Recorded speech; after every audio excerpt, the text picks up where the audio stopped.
Hyannis Harbor Hawk Baseball coming to you from Veterans Field in beautiful Chatham, Massachusetts. A very foggy evening here in Chatham. Lincoln Revill alongside Austin DeCouta bringing you Harbor Hawk Baseball here tonight in Austin.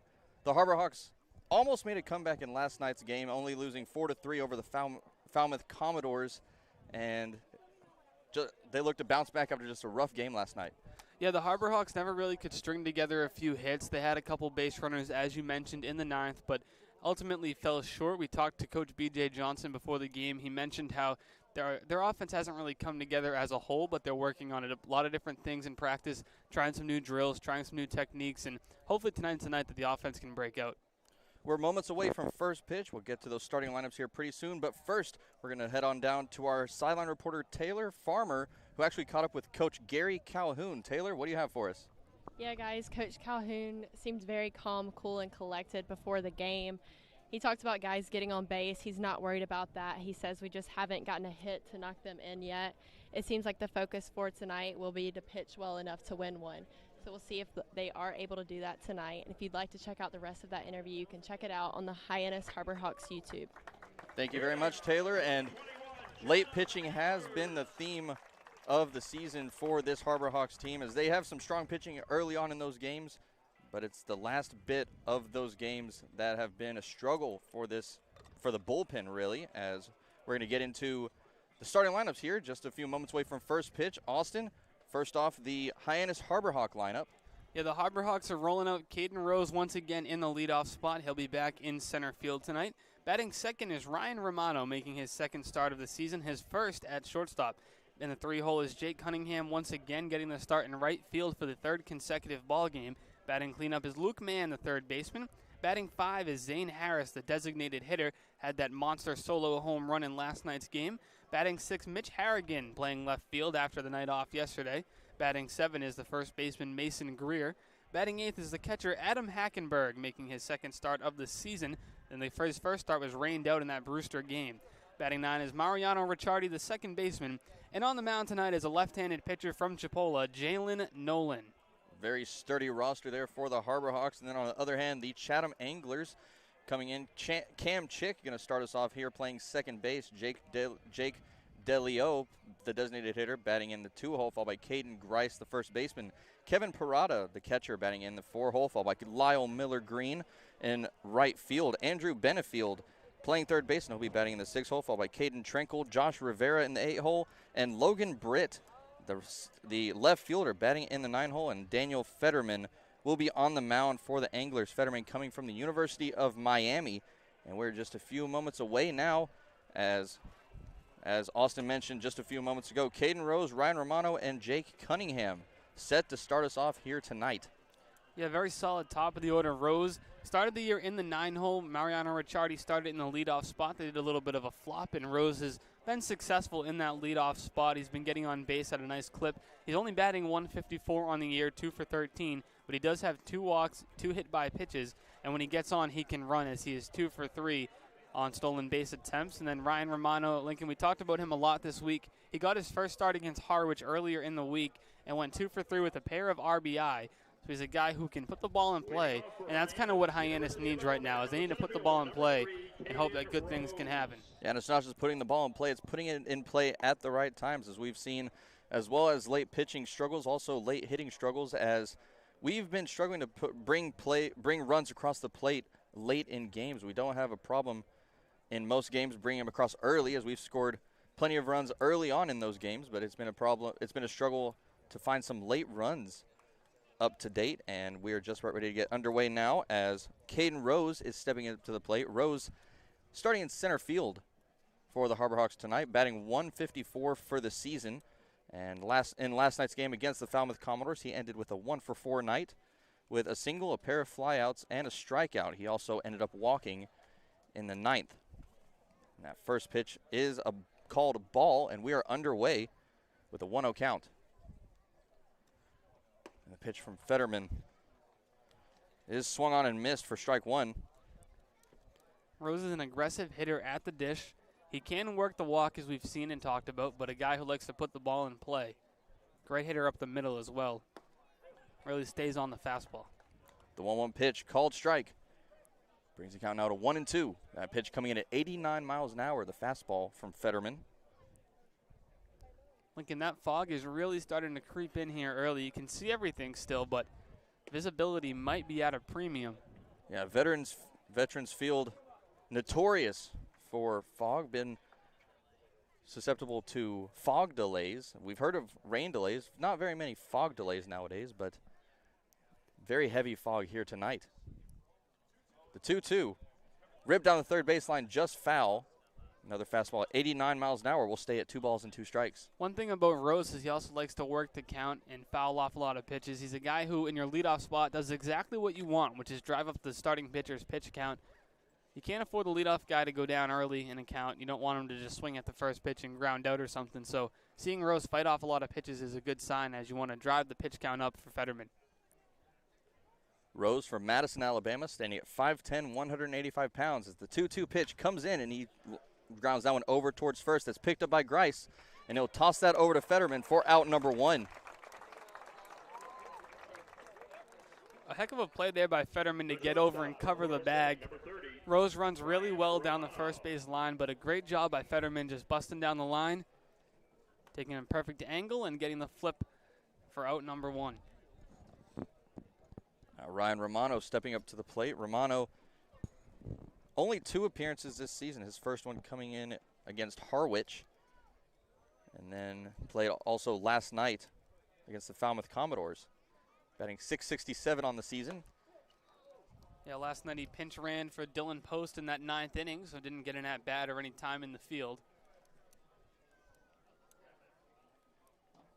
His only times at the plate against Harwich, ended 2 for 3 with a pair of RBIs.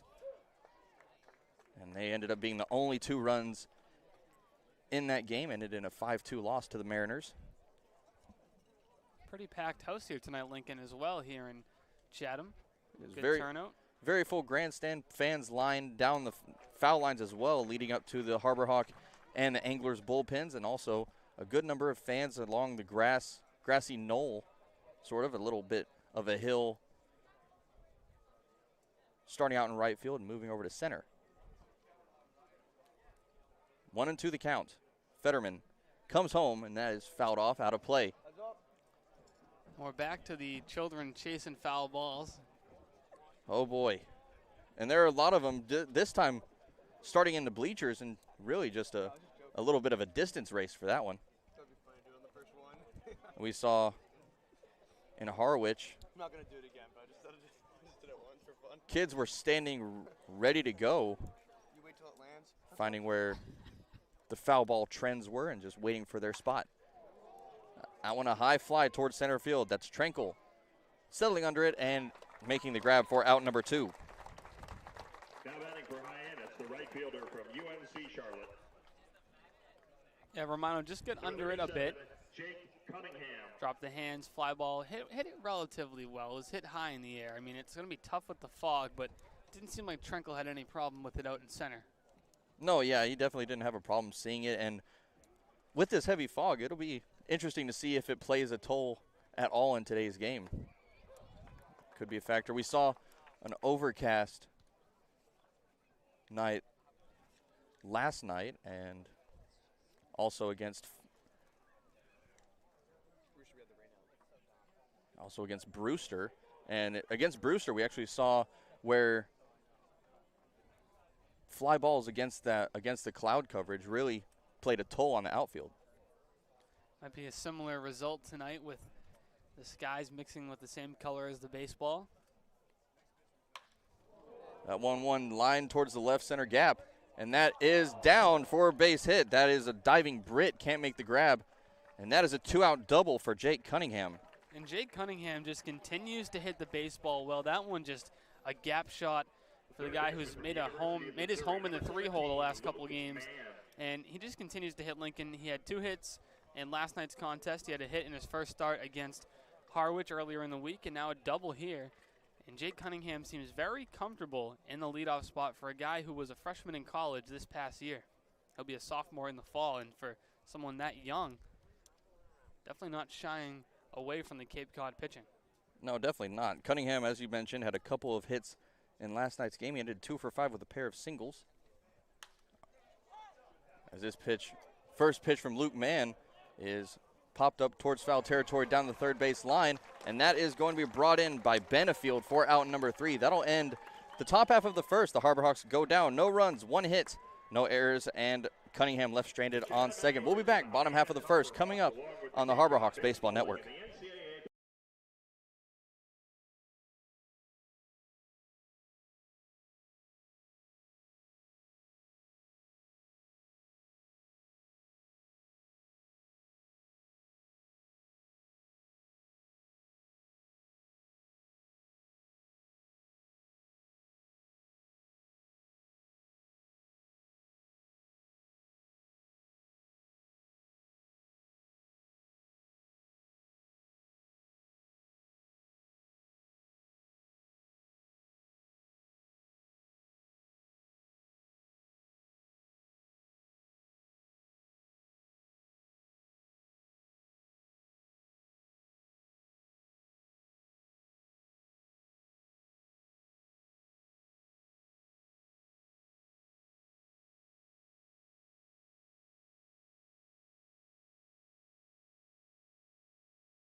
Back for the bottom half of the first.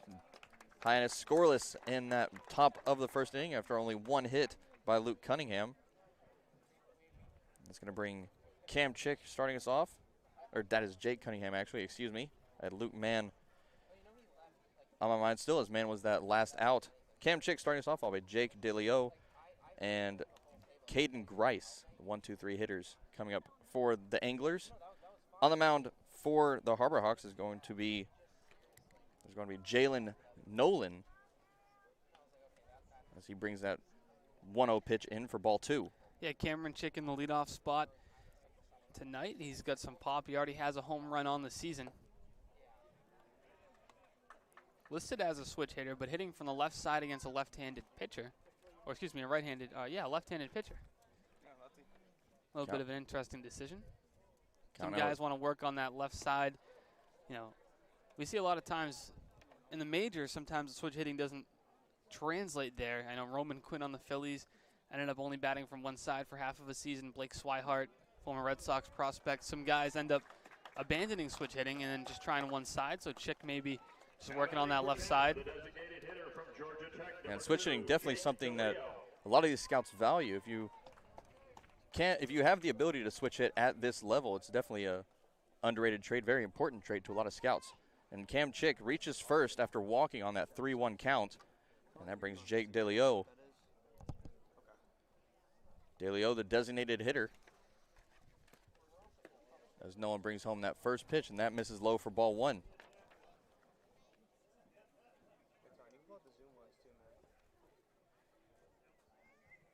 DeLeo, the freshman at Georgia Tech, hitting .350 so far this season. Yeah, Nolan on the hill tonight for the Harbor Hawks, a guy from Chipola College who was typically a reliever or a short working starter. He had 7 strikeouts, was his season high, and 2 2/3 innings pitched on March 3rd. He's going to head over towards second. This will be picked up by Ricciardi. He'll toss it to second for 1. Over to first. Gets past Greer. It's Mason Greer over at first. It's Greer's second appearance over at first base, with Luke Mann over at third tonight. Yeah, no harm, though. They still get the force at second to get the lead runner. Does put DeLeo on first base, though, with 1 away, Lincoln. And this Anglers team very solid hitting team. That's one of their strengths of this team, which is why they're 2-2-1 on the season and atop the East Division.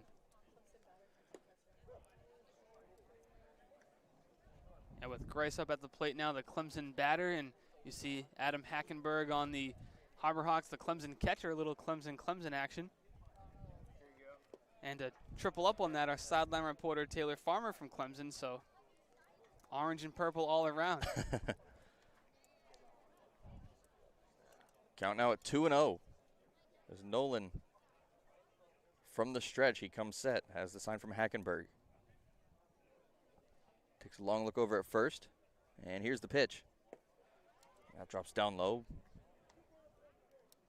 That brings the count now to 2-1, actually. I apologize. That pitch coming in at 85 miles an hour from Nolan. Yeah, Nolan features a fastball, slider, and changeup. The fastball between 89 and 91. Slider about 83 to 85 is. Runner goes from first, and that ball actually spiked above Hackenberg and hit the home plate umpire. That is Dave Perry back behind the plate. Seemed to have gone off his chest protector. He seems to be okay, though. And then rounding things off for Nolan, the changeup between 83 to 84. That according to PBR. On their meter, it seems about where he's hitting tonight between those three pitches. Fastball, slider, changeup. We'll see him feature that slider a lot to left-handed hitters as well. And that 3-1 pitch to Grice finds the zone, brings the count to 3-2 now with one away. And Nolan, his longest outing for Chipola was 3.1 innings. As he's matching the trend for the Harbor Hawks so far this season, as this one hit over to short. And Romano can't come up with it, as that is going to be an infield single for Grice. Yeah, Romano had no shot at that, but that was just hit relatively slowly between Luke Mann at third and Romano at short. Even if he gets that ball without stumbling a bit, he's not going to be able to make the play on that. It's best off just eating it, which he did. And unfortunately for Nolan, it's an infield single, so now he's going to battle through a little bit of danger here with runners on first and second. That's going to bring up Kevin Parada. Parada at 176 with an average this season. Seeing at 3 for 17. He's behind the plate for the Anglers tonight with a 1-0 count so far. As Nolan comes home. That finds the inside for strike one. Count out even, one apiece.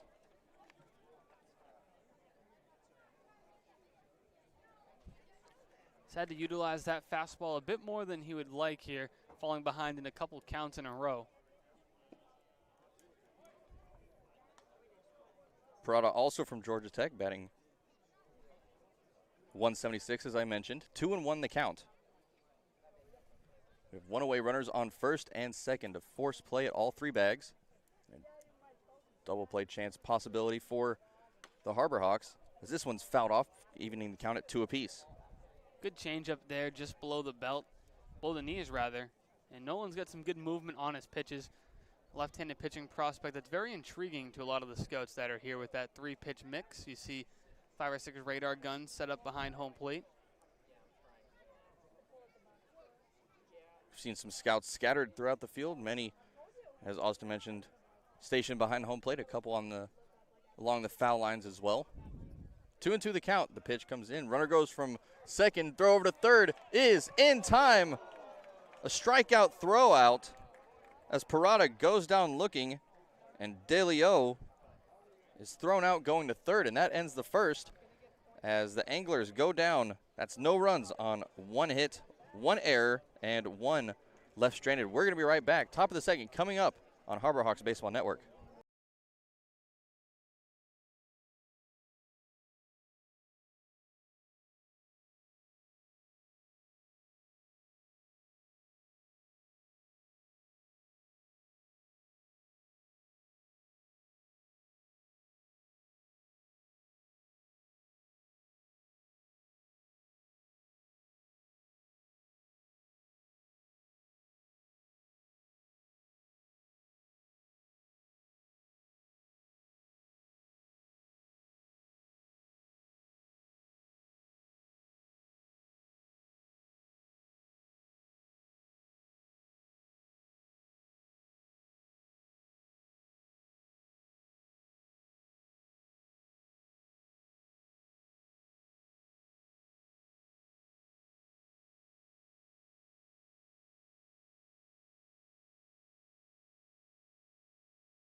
Zane Harris set to start us off. He'll be followed by Mitch Hardigan and Mason Greer. That is 5, 6, and 7. Stepping up for the Harbor Hawks as Zane Harris digs into the left-handed box for his first appearance tonight.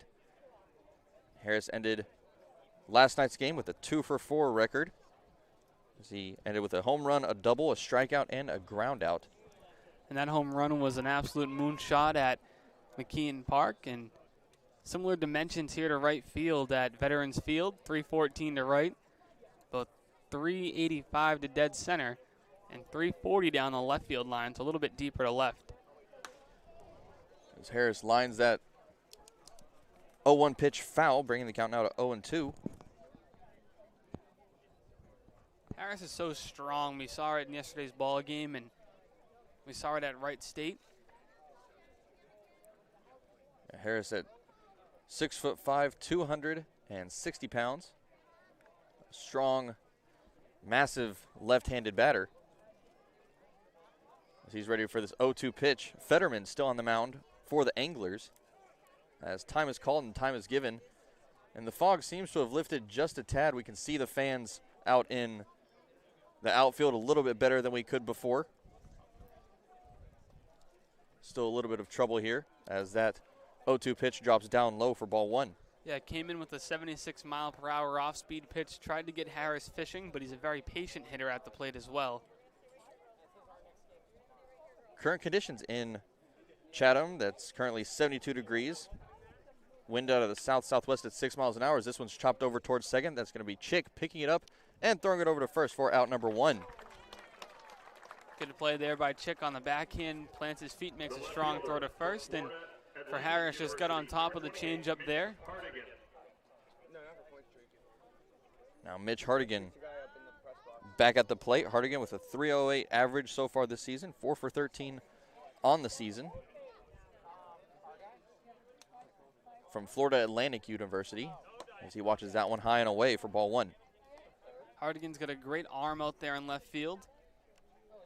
Had the day off against Falmouth last night.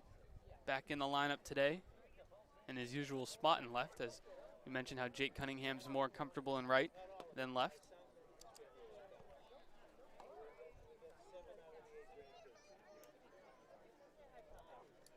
Hardigan wrapped up the year at FAU with a 3.18 average, as that one is fouled off down the third base line for strike one. And count now goes to 2 balls and 1 strike. Yeah, 2-1 in the count. A good count to get another fastball, but with Hardigan just a second late on it, he's going to have to make an adjustment to try to catch up to that 90-mile-per-hour heater. And just a reminder to all our viewers here tonight that away broadcasts will be radio only. This is audio only broadcast, as we are not allowed to make TV broadcasts, live stream broadcasts on away games. As that 2-2 pitch is swung on, fouled off, or foul tip that is, and caught for strike three. Parada holding on to that one for out number 2. Yeah, got behind in the count 2-0 to Hardigan and came back with 3 straight fastballs by Fetterman and blew the third one by Hardigan. Something that he'll learn from for that next at-bat.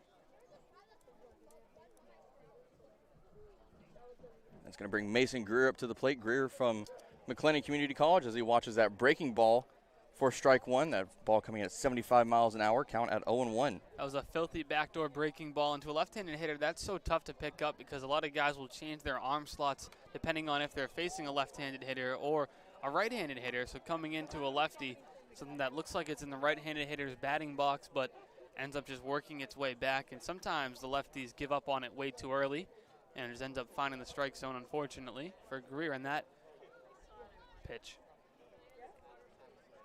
Greer ended 0 for 4 last night, pair of strikeouts, a flyout, and a ground out. As he watches that one up high for ball one. Counter goes to 1 ball and 2 strikes. Greer's batting 182 on the season so far. He's in the left-handed box. Might come back with the breaking ball here. He's got Greer frozen on the first pitch with it. And you're right, with a 1-2 breaking ball at 79 miles an hour gets him swinging Harbor Hawks to go quietly. Zeros across the board as we head to the bottom of the second, still scoreless at 1 hit apiece on the Harbor Hawk Baseball Network.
Bottom half of the second coming up, Lyle Miller Green set to start us off here for the Anglers as he digs into the right-handed box.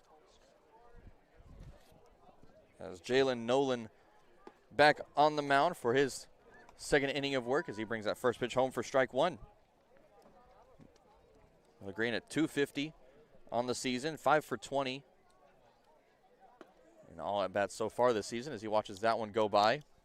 Evens the count at 1-1. Miller Green coming to us also from Chipola College. Transferred over from George Mason. He stands at 6'5", 230 pounds. Yeah, lots of Chipola College players in the Cape League. We have Nolan on the hill today. We saw Andrew Baker earlier in the week. And obviously, Lincoln, you just mentioned Miller Green at the dish. 2-1, misses a bit inside, ball 3. Count now 3 balls and 1 strike. The Anglers wearing their full pinstripe jerseys with blue cursive lettering and red numbers underneath that. As Miller Green draws a walk, that 3-1 pitch misses low. And the Anglers starting off the same way they did in the first with a walk. On, coincidentally enough, another 3-1 count. That's going to bring Andrew Benefield up. Benefield, actually in his first appearance for the Anglers, has no at-bats so far as he stands out in the right-handed box, watches that first one go by, ball 1. Miller Green has solid speed over there at first base, but after last inning where we saw Hackenberg catch the runner going from second to third, I'm not sure the Anglers want to be that aggressive here, only in the bottom of the second inning. Hackenberg, Pendleton, and Post, the 3 catchers who have seen action so far for the Harbor Hawks, all have really terrific arms. Yeah, with those arms, we've seen a couple of people try to steal bases, and it's not the arm power that we've seen. The hard part, the struggle that we've seen from the Harbor Hawks this season so far has really just been getting those throws down from home and just getting them in the right spot for those tags. A 1-2 pitch misses for ball 2, brings count even at 2. Showed the fastball again, but just missed up in the zone. Hit 92 on that one. Might come back off speed with that changeup down and away. And that 2-2 count is looked on and called strike 3. Benefield goes down looking for out number 1. And with a runner on first, 1 away, Caden Trinkle is going to step up to the plate. Yeah, the off-speed pitch there might have been the changeup on the outside corner to freeze Benefield. And the thing about Nolan is he has such good movement on all his pitches. You know, the 10-mile-per-hour difference between the fastball and changeup is key, but also the pitches being able to move. Fools some of the hitters, freezes them with that outside changeup in the fastball that has a little bit of tail to it. Yeah, like you said, that ball missing outside, bringing the count to 1-0, one away. That pitch from Nolan finds the outside corner for strike one. Now Caden Tranquil from actually right next door to my hometown. He's from Hillsboro, Texas. The sophomore at Oklahoma State. Teammates or former teammates now with Dominic Johnson on the Harbor Hawks. Johnson, however, transferring to Kansas State.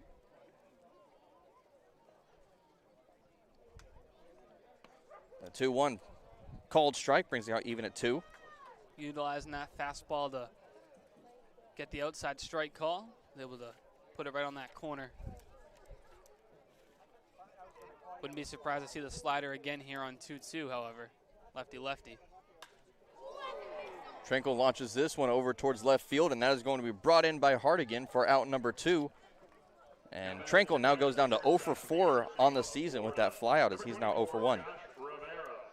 Just a bit late on it. He did hit it well on a line, a loud noise off the bat, but unfortunately for Tranquil, Hardigan was positioned perfectly out there in left field, and that results in the second out of the inning as Nolan looks to continue to work through this second and this tough Chatham lineup, which has, as we mentioned, Lincoln, the Anglers in first place in the Eastern Division.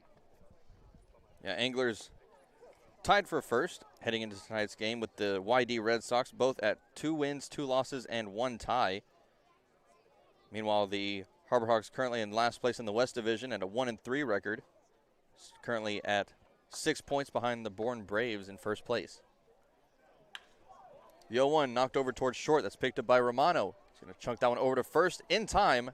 Out number 3, and that ends the second inning as the Anglers go down. No runs on no hits, no errors, 1 left stranded. Miller Green left as he headed towards second for that final out. And we go to the third scoreless at Veterans Field. You're listening to the Harbor Hawks Baseball Network.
The third inning of action coming to you from Veterans Field, Harbor Hawk Baseball Network here on this foggy Saturday night. See it rolling through from left field towards center as Adam Hackenberg is set to start us off here as he launches that first pitch over towards second. A diving play by Cam Chick. Just a beautiful play there for out number 1. Yeah, I mean, Hackenberg just got it a little bit off the end of the bat, but nonetheless it was a relatively soft hit liner, but what a play by Chick, moving to his right, full extension on the dive, and that's what you want from your second baseman. He's already covered in dirt in top of the third inning and reminds you of a Red Sox player who was just recognized this weekend, Dustin Pedroia, who would never leave a game with a clean jersey, and a guy who's beloved by many fans in this area and in Massachusetts and New England as a whole. I'm actually familiar with Cam Chick. I actually commentated against him. Well, not against him directly, but he played for a rival team for me last summer actually, in the Texas Collegiate League. As Mariano Ricciardi fouls off that first pitch, and yeah, heads up down the left field line. That was hit pretty well into foul territory. Count now at 1-1, 1 away. Fetterman back on the mound.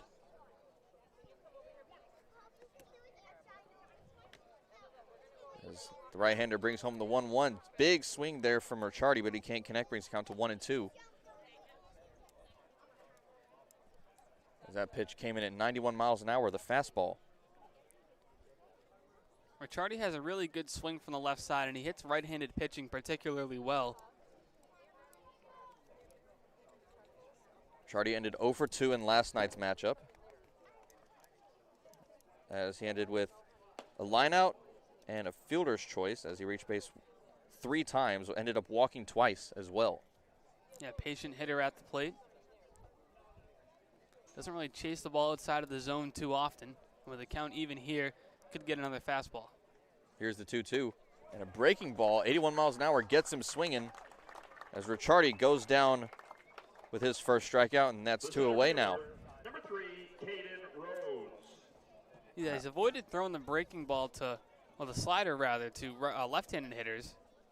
We saw it to Ricciardi there for the first time in the game. Starting to work that in more. Now Caden Rose at the plate. Rose, the center fielder, takes a strong hack at that first pitch, but can't connect. Count goes to 0-1, 2 away now, nobody on, as we are still scoreless here in the top of the third. Even all across the board, both teams with no runs, 1 hit, and no errors so far.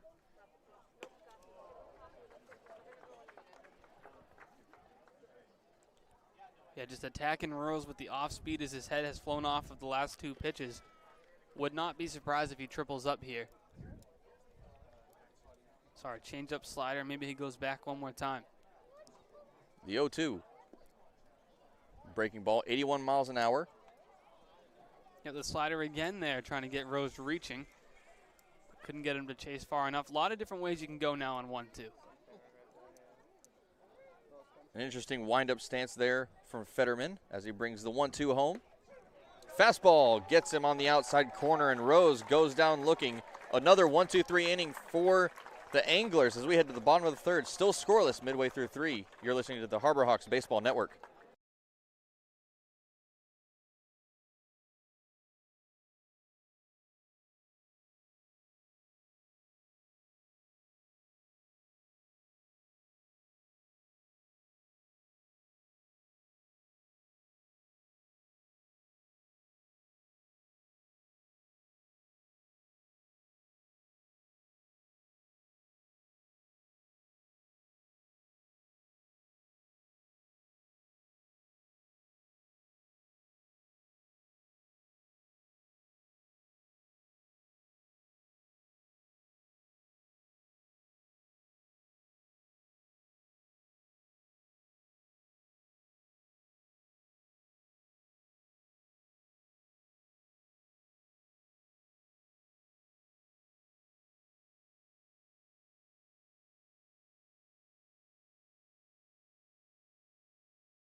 Still scoreless here in the bottom half of the third. Harbor Hawks taking on the Chatham Anglers. And before we get underway here in the bottom of the third, fans, Curry College is where you go to become anything you want. Curry prepares students to engage in successful careers with learning beyond the classroom. Explore undergraduate programs, NCAA Division III athletics, and continuing education and graduate studies, including fifth-year master's programs at www.curry.edu. Yeah, Lincoln and taking a look at some of the scores from around the league. As we know, we're in the bottom of the third inning now here from Chatham, still scoreless as we get the 7 o'clock start, one of the later games. Catuit and Brewster in the bottom of the 8th as Brewster leads it 2-0, and Orleans and YD 7-6 the score as Orleans is on top. Harwich Mariners lead the Falmouth Commodores 8-2 in the bottom of the 5th, and the Wareham Gatemen on top, or trailing rather, the Bourne Braves by a score of 5-1 in Bourne. Lots of good games around the Cape League so far tonight as this first pitch to Logan Britt is swung on and fouled off. As that brings the count to 0-1. We have a new pitcher on the mound for the Harbor Hawks. This is number 5, David Furtado, coming to us from Wake Forest. Originally from Atlantis, Florida, standing at 6'4", and he's weighing in at 190 pounds. As Britt fouls that one off towards the first base line crowd and out of play. Brings the count now to 0-2. Typically the starting pitching for the Harbor Hawks has gone 3 innings, but with Nolan, a guy who hasn't gone deep into ball games at the collegiate level yet, they let him go about 35 pitches tonight, and his day is done. He was effective, only allowing the 1 hit, no runs through his 2 innings of work. Yeah, Coach Gary Calhoun keeping his pitching staff short on a short leash so far this season, as the 1-2 pitch is lined towards left center field, and that could be trouble. That is going to be brought under by Rose for out number 1. That was a difficult play there by the center fielder. He had to head on over to his right a long ways and then ended up backtracking a little bit as he made that catch almost over his shoulder. Yeah, heck of a job tracking it by Rose, especially with the gray, cloudy skies tonight and the fog above the lights. That's what you need from your center fielder, a guy who's able to get to the gaps and help your pitching staff out. So far, the overcast sky as a shattered bat is hit over towards third, and that is picked up by Luke Mann for out number 2, a quick second out. Yeah, Furtado making his second appearance on the hill of the season for the Harbor Hawks through 3 innings earlier in the year. Allowed 3 hits, no runs, 1 walk, struck out 1.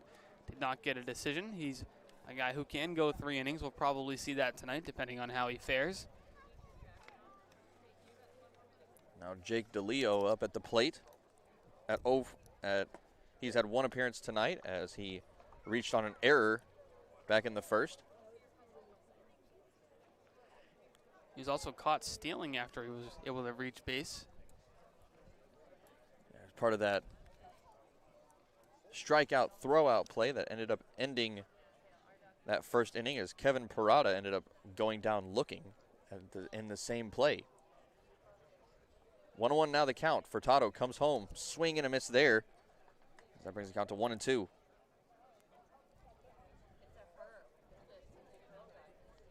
DeLeo originally from Norwalk, Connecticut.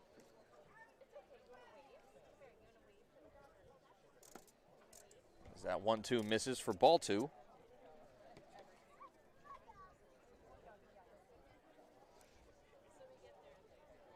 Before he started at Georgia Tech, DeLeo was ranked as the number 8 outfielder in the country and top outfielder in Connecticut, but he goes down swinging, and that ends the 3rd inning. Still scoreless after 3, and we're going to be right back here with the top of the 4th inning. But first, we're actually going to go down to our sideline reporter, Taylor Farmer. Taylor, what do you have for us this time? Guys, I'm just amazed with how many fans are in the stands tonight. You know, 3 quick innings, but as Coach Calhoun said before the game, we have to pitch well enough to win one. I think Jalen Nolan did a good job in his first start. The first starting left-handed pitcher the Hawks have had this season. A very athletic guy, a quick arm, and a good breaking ball. Allowed no runs in his first start, and as we've just heard listening to the broadcast, David Furtado goes by Hunter from Wake Forest on the mound now for the Hawks to carry over the pitching duties. Has done a good job so far, and hopefully we'll be able to put some runs here in the top of the 4th. And Taylor, you must be impressed with with Adam Hackenberg so far this season. Adam Hackenberg, another Clemson player. Taylor, you got to see him play a little bit at Clemson, didn't you? Yes, I did, for sure. All right, Taylor. All right, thank you very much, Taylor. We're just about ready to get back underway here, as Daniel Fetterman's still on the mound. And due up for the Harbor Hawks here coming up, Ryan Romano is going to be followed by Jake Cunningham and Luke Mann.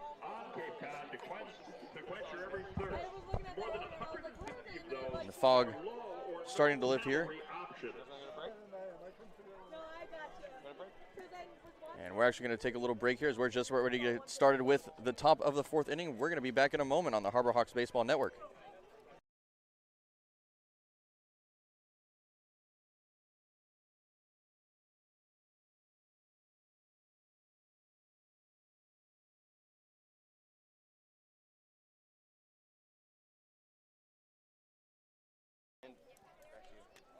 Fourth inning coming up here after that quick break on the Harbor Hawks Baseball Network. Ryan Romano starting us off, followed by Jake Cunningham and Luke Mann.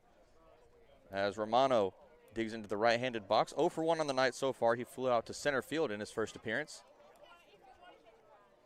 The fog is lifting as Stars and Stripes now clearly visible out in center field.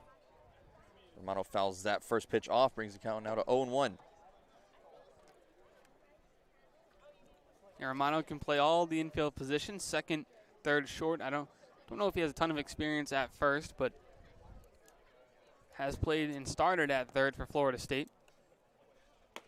And he takes a big swing at that 0-1 pitch, can't connect.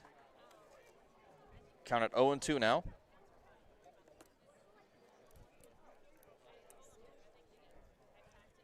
Romano, the Florida State Seminole, transferred from St. John's River State College.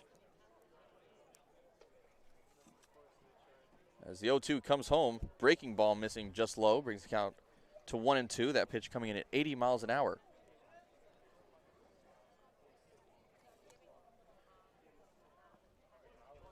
Fetterman with 41 pitches so far to date. As he brings the 1-2 home. Hit over towards second. That's going to be picked up by Cam Chick. Toss over to first and plenty of time for out number 1. The right fielder, number 37, Jake Cunningham. Pretty routine play there for Chick over at second base, but out is an out is an out. As with 1 away, now Jake Cunningham steps to the plate. Cunningham 1 for 1. Had a double back in the top of the first. The lone hit for the Harbor Hawks so far in this game.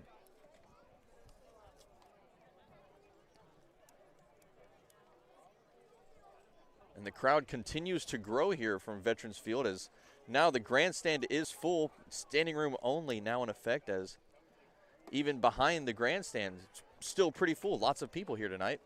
Yeah, good to see everyone getting out, enjoying some Cape Cod League baseball. Really can't find better baseball than this. You get to see so many future MLB players here. Lots of top prospects from around the country.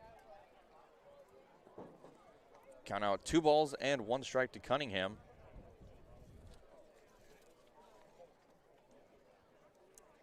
Cunningham from the University of Charlotte, as he's in the right-handed box. The 2-1 coming in. Hit over towards third, picked up by Benefield. Throw to first is in time. Beats him by a couple steps as that is out number 2. Yeah, this Anglers defense is a very, very good one. They don't make many errors. We've seen a couple highlight reel plays, but on a consistent basis, they do a great job of getting the outs that they should get and supporting their pitching staff. And it looks like we're going to have a pitching change now, as Fetterman's night is going to end after that 46th pitch, and we're going to take a break as we will get this new pitcher when we come back on the Harbor Hawks Baseball Network.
New pitcher on the mound for the Anglers as Garrett Crowley steps onto the mound from Fordham, originally from Forest Hill, New York. The junior standing at 6'4", 210 pounds, as brings his first pitch home, and that is fouled off for strike one to Luke Mann. Mann with an 0-1 count. He's 0 for 1 on the night as he flew out in foul territory. That ball was caught by Benefield over at third. That 0-1 pitch finds the zone. Brings the count now to 0-2. Another breaking ball, 78 miles an hour.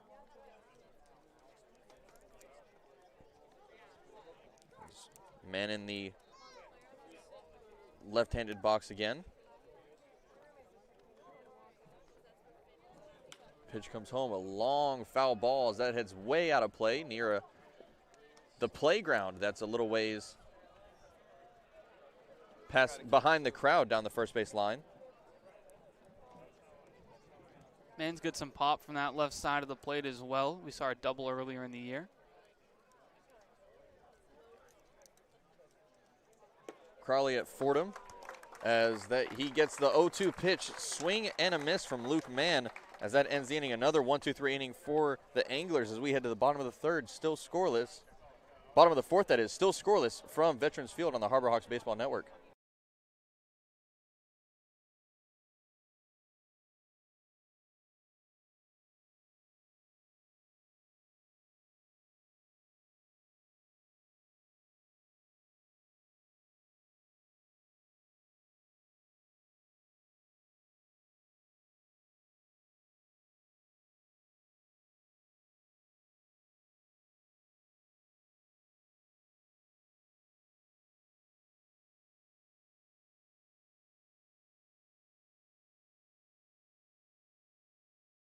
www.curry.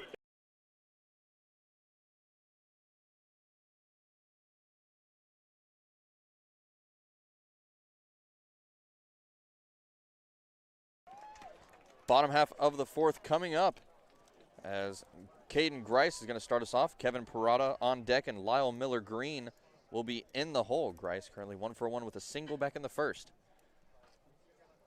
He represents the lone hit for the Anglers so far. Grice absolutely mashed the ball at Clemson, hit .317 with 15 homers, 53 RBI as a freshman. Wow. So you know the scouts in attendance are taking notes on Grice.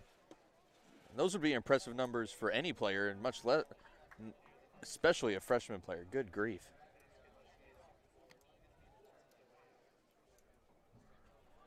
One on one now the count.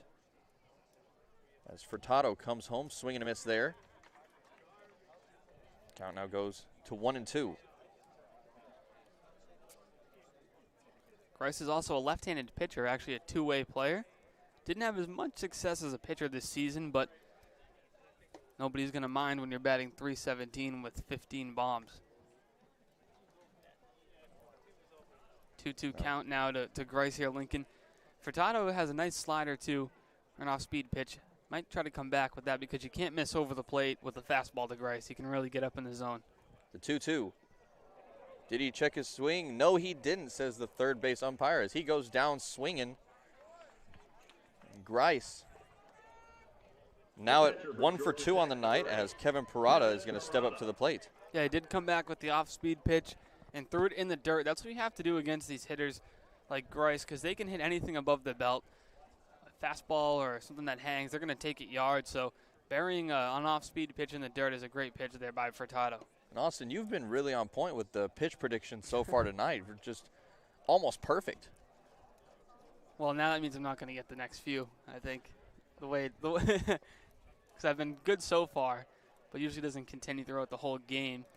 A lot of different pitchers on, but you've seen different game plans from different catchers and pitcher combinations. A lot of guys like to throw their off-speed stuff for strikes, like Furtado, a guy who can really locate his off-speed stuff whenever he wants. Even in a 1-0 count, he'll throw it for a strike. But there are certain pitchers who only use it as their strikeout pitch. So we're starting to learn a little bit more about the starters on this team, about the relievers, and where they throw their pitches the best. So some guys, like we saw earlier, might not throw that slider to a right-handed batter or a left-handed batter, depending on where they pitch. So it's all about comfort, and as we see these guys more and more, we'll be able to pick up on what their strengths are.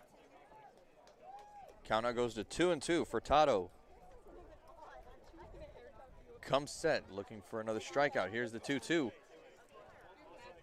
Ball misses in the dirt, brings count full. 3 balls and 2 strikes. Tried to get him chasing with that. Looked like a changeup in the dirt. 3-2, a few different ways for Tato can go. As we mentioned, he can throw his off-speed stuff for strikes, but has a good fastball too. Furtado already with a pair of Ks so far tonight as he misses up high, ball 4.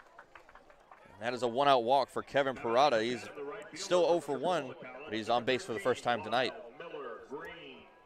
That's the important thing, is getting base runners. In a game where there's only 2 hits combined between the 2 teams and no errors, just getting on base and moving the runner over at this point.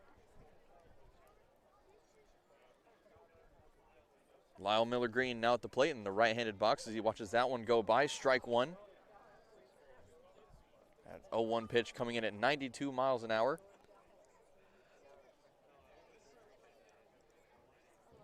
Miller-Green at Chipola College at 326 on the season as he launches that one, a deep fly ball towards the wall in left center, and it's gone.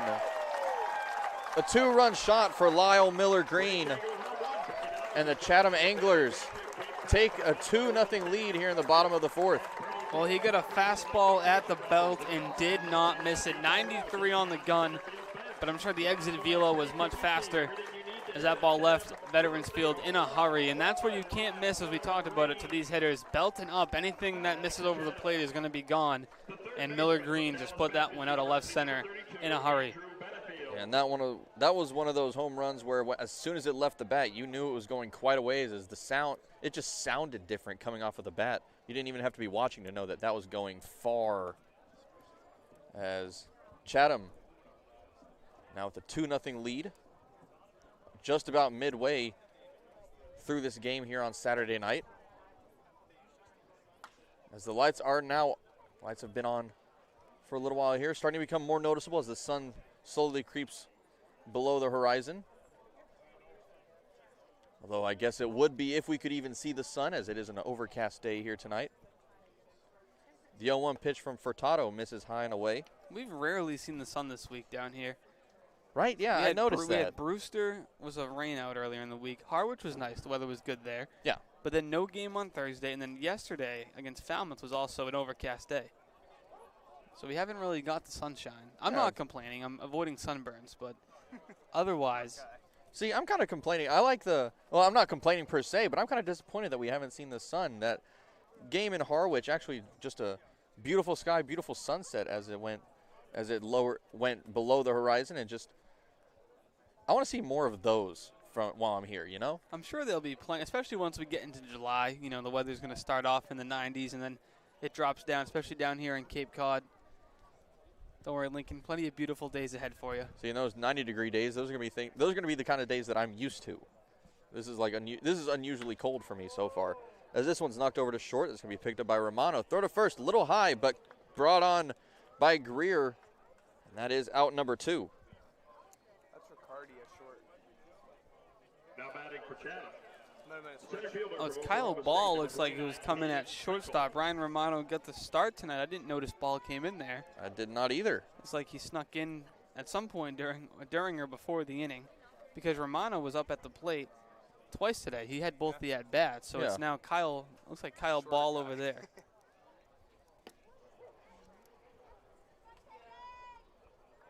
Now Caden Trenkle at the plate. Trenkle currently at 0 for 1. Fly out in the second inning. That fly out going over to Hartigan in left. The 0-1 comes in, ripped down the first base line, foul. Greer was there for it if it was fair, but instead it goes just a little bit over to the right of the line. That brings the count to 0-2.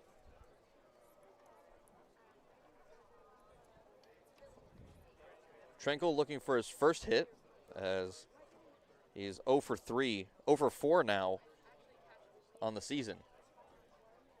The 0-2 from Furtado, a swing and a miss in the dirt, drop third strike, as Hagenberg throws that over to first for out number 3, and that will end the 4th. The Anglers take a 2-0 lead as we head to the 5th here on the Harbor Hawks Baseball Network.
Zane Harris set to start us off here in the top of the 5th as the Harbor Hawks, after that 4th inning, are now down 2 runs after a 2-run home run from Lyle Miller Green.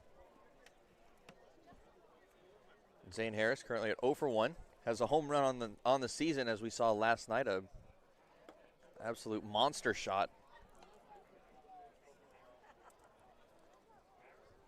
As he watches that one go by for strike 1. With it being 3:14 to left, Harris is a guy who gets something on the inside half of the plate or a fastball above the belt. He can put it over that short porch and bring the Harbor Hawks a little bit closer. Yeah, and that right field line here at Veterans Field, a little bit shorter than it is in Hyannis. If I remember correctly, it's 318 down the right field line. I believe you're correct. He had a Greeks pull out there and right. Not much shorter, but no, just a little bit, which could make all the difference in the world. A high chopper over to third, picked up by Benefield. Throw to first is in time, as Harris now down to 0 for 2. Yeah, I mean, Lincoln, you mentioned it. It could make a little bit of a difference with the 4 feet, because how many times do you see a ball hit to the wall that's 5 feet shorter, 2 feet in front of the wall? So exactly. We saw a couple of those, actually, the first game of the night against the Bourne Braves, noticeably from Mason Greer. He ended up going almost dead center. That 0-1, that first pitch to Mitch Hardigan drops in for strike 1. Pitch coming in at 90 miles an hour. 0-1 the count with 1 away. And Hardigan fouls that one off. 0-2 now the count. A couple of quick pitches there from Crowley. Crowley in for his 2nd inning of work. He came in the middle of at top of the 4th inning, got that final out. The 0-2. Called strike 3, gets him looking as Hardigan, back-to-back Ks, 1 looking and 1 swinging as he goes down to 0 for 2 with Mason Greer stepping up to the plate. Yeah, just a great pitch there from Crowley, a fastball in the outside corner, and just located it perfectly right on a dime. And by the time Hardigan decides that he was going to swing the bat, it was a little bit too late in the catcher's mitt for a backwards K. $5 on the line. Mason Greer fouls that first pitch off as he is now 0 for 1 on the night. Back in that top of the 2nd, ended up going down swinging.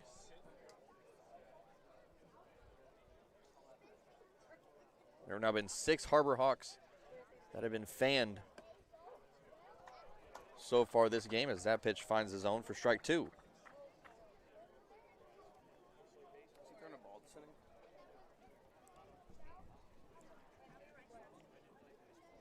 The 0-2.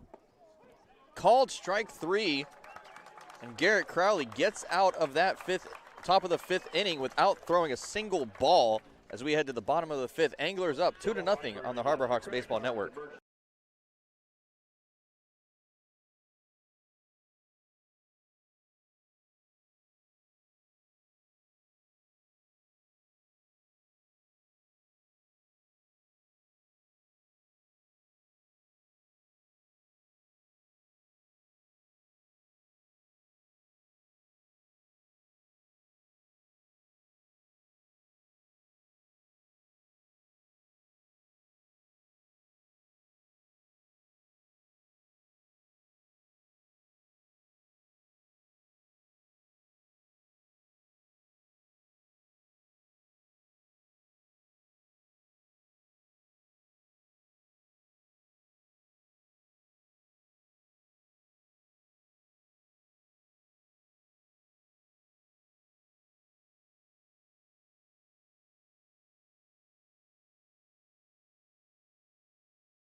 Bottom half of the 5th coming up here from Veterans Field. The Anglers with a 2-0 lead over the Harbor Hawks and Austin. Lincoln Revill alongside Austin DeCouta. Austin, it's time for you to go, my man. It's your turn for play-by-play for the next 4.5 innings.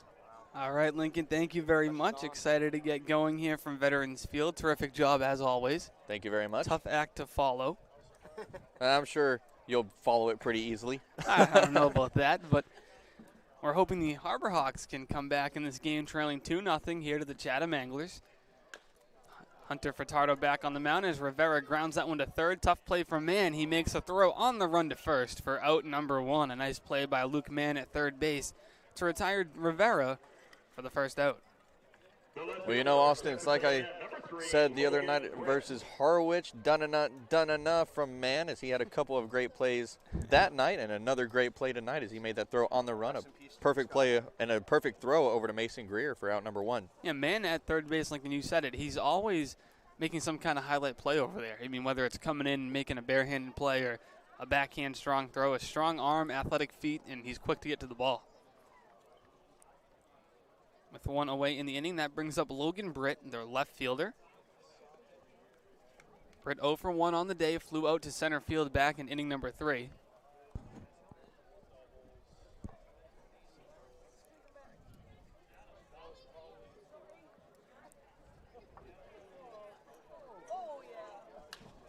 As Britt swings and hits that one to Mann again, the backhand, a pump fake, and the strong throw across the diamond in time for out number 2. And Luke Mann was about 10 steps behind third base and was able to fire that one across the diamond here at Veterans Field for the second out. Yeah, that play was a little closer than it probably needed to be, although Mann getting that extra power there, he took a extra little second to gain some more power on that throw, and he definitely needed it with that long throw, like you said. Just another great play there from the third baseman, Mann. And with 2 away in the inning, that's back to the top of the order, and Cameron Chick,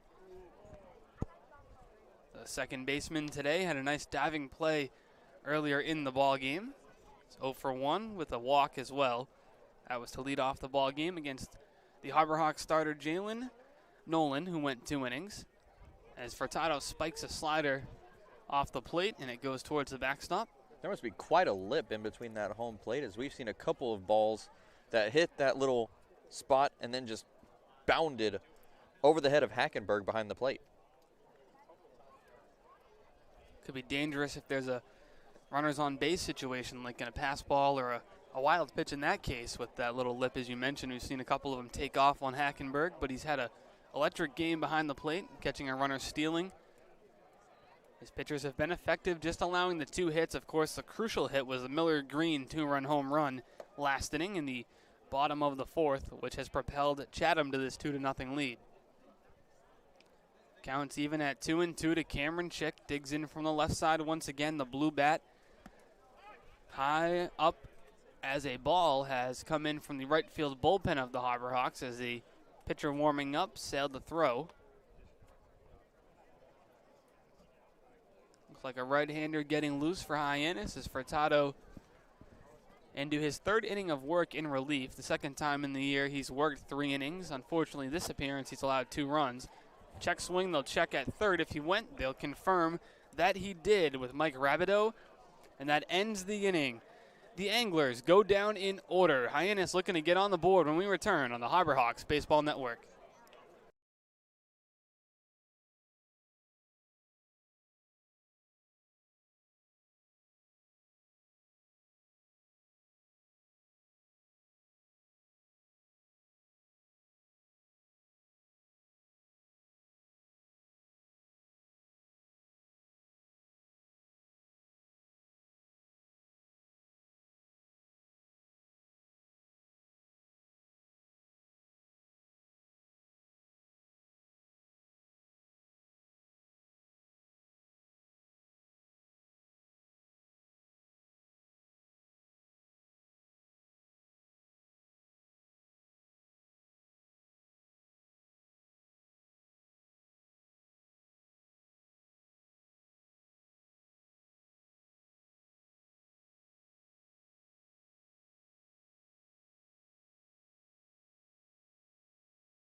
Back here for the top of the 6th inning, Austin DeCouta and Lincoln Revill with you. Taylor Farmer on the sidelines. We'll hear from her again in the 7th inning as Adam Hackenberg, the Clemson catcher, digs in.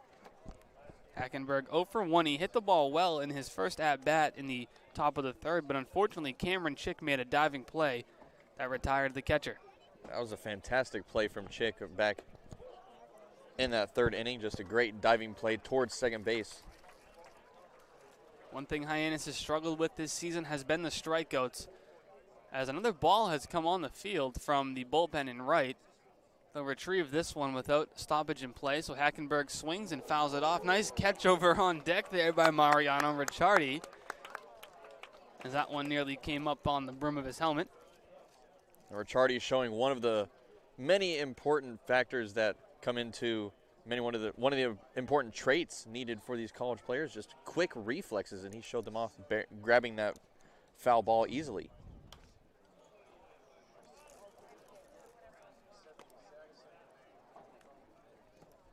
Hackenberg staying alive by fouling that one off. And for Adam Hackenberg, the starter at Clemson, we saw his teammate and catching tandem partner Jonathan French last night with the Falmouth Commodores. He hit a solo home run and doubled, and that home run was an impressive shot to left center as Hackenberg takes a ball high and outside.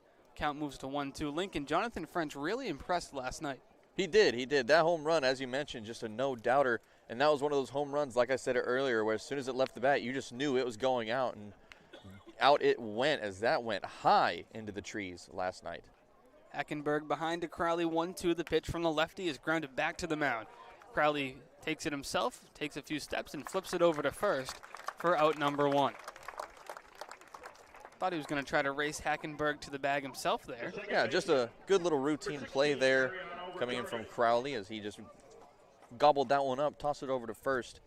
And he ran a bit of the ways there before tossing it just to ease the throw on himself a little bit. And just a good second out there. First out, that is. Yeah, Hyannis so far in this game has struck out 7 times. Ricciardi has one of them as he digs in for his second plate appearance. And that one comes inside. The fastball just catches him across the jersey, so it's a hit-by pitch from Mariano Ricciardi. And it's the first base runner for Hyannis since all the way back in the first inning, the Jake Cunningham double. That was the third batter of the game. Hyannis now in the top of the 6th inning with 1 away finally has some action on the base pass. I'm sure the Anglers had to be happy with the outing from their pitching staff so far. Oh, most definitely. And whenever we left, back whenever Fetterman ended up getting taken out, he got a standing ovation from this Anglers crowd. A packed crowd at that. Lincoln, you mentioned it, the grandstand behind home plate full. The bleachers down the right field line full, and you have a nice crowd gathering out in the outfield here at Veterans Field. From left center, you have a hill of grass that you can sit on, a street with some parking, and there's lawn chairs along the sidewalk and groups of families on blankets in the outfield. A few people hanging out down the left field and right field lines near the bullpens for the teams. Yeah, that view out in the outfield, like you mentioned, all those fans sitting out in their lawn chairs and blankets, very similar to the crowd that we'll see in Orleans whenever we travel there to take on the Firebirds later on in the season. The reworked schedule means we only come here to Veterans Field once this season. That's tonight. And Lincoln, as you mentioned, once to Orleans as well. You'll get familiar with some of the teams in the area, such as the Commodores, who we'll see again tomorrow night. Yeah, we'll battle the Commodores and the Kettleers as we're playing both of them this week. I think both teams we're seeing 3 times in a week. I believe so. It's a busy week for those 3 division rivals. As Caden Rose is behind in the count 1-2 to Crowley, a left-handed pitcher who came in relief and has continued the strong outing from Daniel Fetterman. Ricciardi gets his lead, the 1-2, another move over to first, but he's back in standing. Yeah, Ricciardi looked to get a little antsy over there over at first base. You saw him moving his feet just a little bit, and no doubt Crowley wants to keep him over at first. And Harbor Hawks runners have been caught twice by left-handers this season trying to steal as those lefties end up on the back pick. The 1-2, that one's hit on the ground to first, just past the first base coaching box and out of play down the right field line.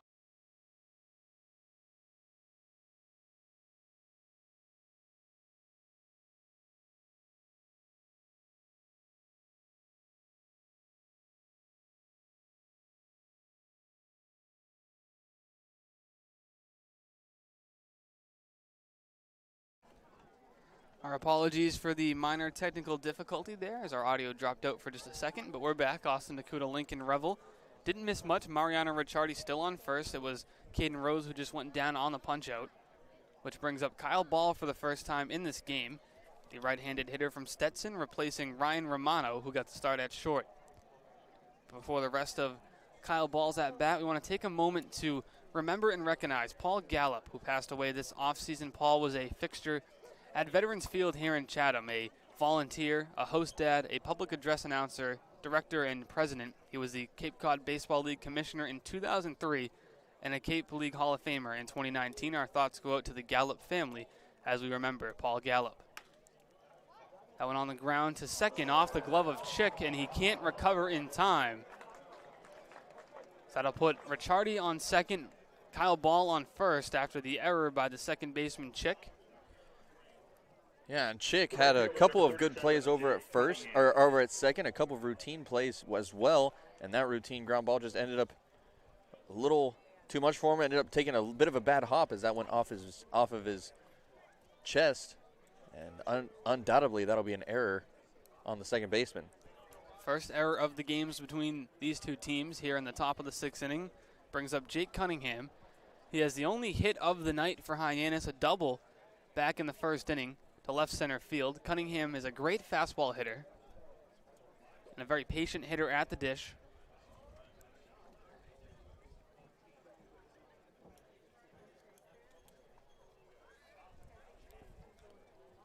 Hard to see down the line if there's any action in the Anglers bullpen, but it does appear a right-hander is starting to throw.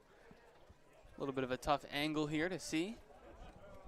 Can get that name for you here, lickety split. Just give me a few minutes. Helen's grounded to third, a diving stop. The throw onto second is in time, and you want to talk about Sports Center top 10. Look no further than the diving stop by Benefield to end the inning. The Harbor Hawks strand two. We head to the bottom of the sixth. Harbor Hawks chasing two on the Harbor Hawks Baseball Network.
Ready to go here for the bottom of the sixth inning from Chatham. New pitcher towing the rubber for Hyannis. It's Tommy McCollum, a 6'5" right-handed pitcher from Wingate University. McCollum's pitched 2 innings on the season, allowed 2 hits, no runs, 2 walks, and 3 punch-outs. Making his second appearance in the Harbor Hawk blue.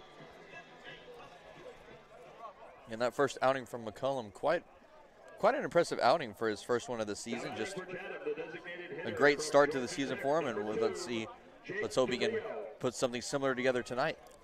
He'll have to deal with the meat of the order for the Anglers as 2, 3, 4, DeLeo, Grice, Parada due up. DeLeo digging in from the right side, wearing number 2 as Chatham in their white-on-white pinstripes tonight with the blue lettering. That one misses inside for a ball. And that blue lettering, red numbering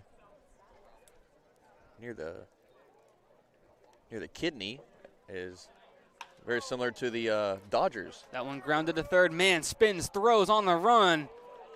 And it's picked by Mason Greer for out number 1. And right now, Benefield and Mann are going tick for tack, showing off who's the better third baseman defensively. And I don't know who has the edge right now. They're just highlight play after highlight play over there, as Mann got a little help from Greer on the pick. But, man, what a play, Lincoln. Yeah, just a couple of highlight reels coming from Mann and Benefield. And as you said, just Mann turning into the man. Just like another great play there on the spin.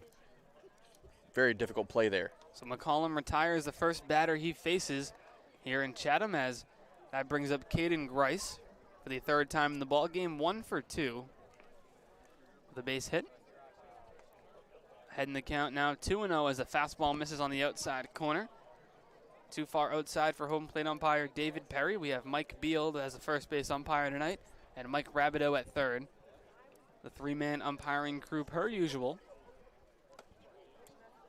Fastball misses outside for a ball. 3-0 the count.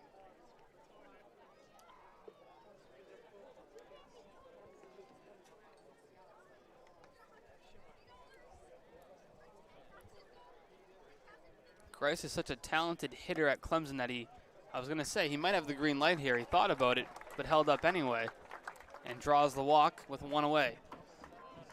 Not many guys are going to get the green light, but Grice is one of the few. Yeah, definitely. And although with that 3-0, 3 straight balls, I would honestly give him the red light and make him force McCollum to throw that first strike, which we saw he did, and he took that 4-pitch walk. With 1 away, that brings up the catcher, Kevin Parada. 0 for 1 on the night with a walk and a run scored. He came home on the Miller Green 2-run home run in the 4th, as Miller Green is on deck. Left-hander getting loose in the Harbor Hawk bullpen. That one misses for a ball. 2-0 the count.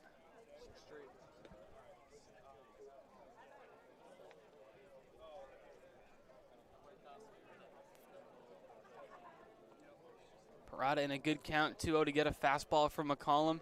McCollum typically touches 92 on the fastball. We'll see what he goes with here. The pitch, inside it is a fastball at 90, but it misses for a ball, 3-0. So I can't imagine Parada has the green light here, Lincoln, after Grice drew a walk on 4 pitches. Now it's 3 straight balls. Everything's pointing towards the take. Yeah, he's still waiting for his first strike in quite a while as he brings home the 8th straight ball. McCollum having a little bit of trouble finding the zone. We'll see if we get a visit from either Ray Korn or Calhoun. It's going to be pitching coach Ray Korn coming out to the mound. And speaking of pitching coach Ray Korn, we want to congratulate Coach Korn on his 75th birthday tonight. Heard there's extra cupcakes in the dugout.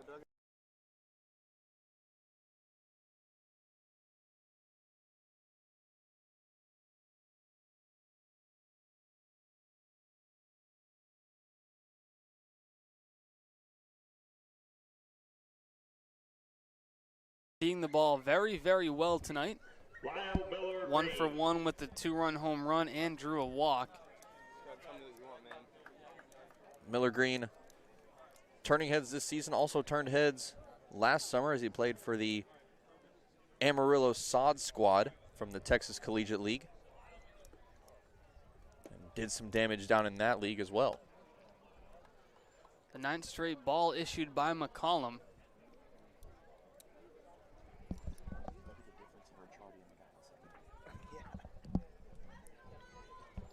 Long pause from McCollum, the 1-0. Inside for a ball, 2-0. Miller Green, a good fastball hitter, as we saw earlier, as he took Furtado yard on a 93-mile-per-hour fastball. And he's in a 2-0 count with a good chance to see a fastball here from McCollum. Tommy McCollum looking to find the zone on 2-0, and he does just that on the inside corner to bring the count at 2-1. And end a streak of 10 straight balls thrown. I have to say, that's a sigh of relief. He found the strike zone. Now it's just finding that groove and getting out of this inning. Runners on first and second with 1 away. The 2-1 misses high and tight for ball 3. And in danger of walking the bases loaded with 1 away here in the bottom of the 6th.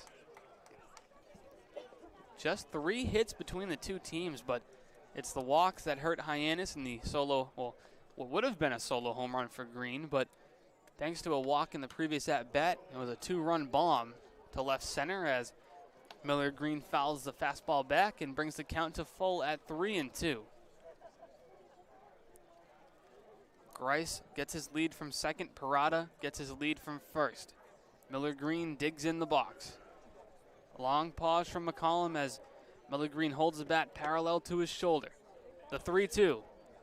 Ball 4. A third straight walk issued by Tommy McCollum, which loads the bases with 1 away.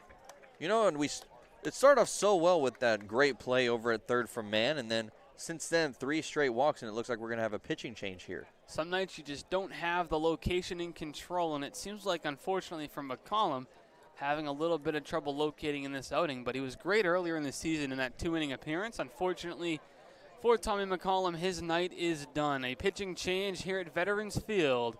We'll be right back on the Harbor Hawks Baseball Network.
Back here from Veterans Field, Austin DeCouta and Lincoln Revill as a new pitcher toes the rubber. It's Jonah Scalero gets ready to make his season debut in Hyannis. But before he does, I want to tell you a little bit about Milton Cat.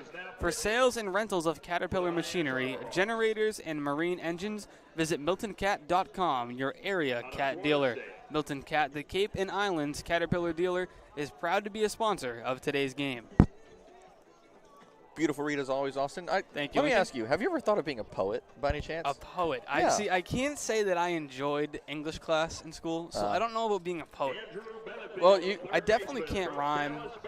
I'm not big into writing or essays or poetry. I actually didn't enjoy the poetry units in school, so I'm gonna think poetry's probably not a career path. Well, if you ever have time, you should maybe do some little poetry readings at like coffee shops, you know? I'll think about it. Might be a good little hobby. We'll see how good the payday is. Bases juiced here in inning number 6. 1 away as Jonah Scalero makes his season debut, the left-handed pitcher standing at 5'10" from Florida State. Blows a fastball at 88 by. Got his work cut out for him tonight. Benefield. What a situation to come in if you're Scalero. Yeah, right. Just bases loaded, 1 away, and the pressure's on you to get out of this inning. Yeah, welcome to the Cape League. Now here's the bases loaded for you with 1 out.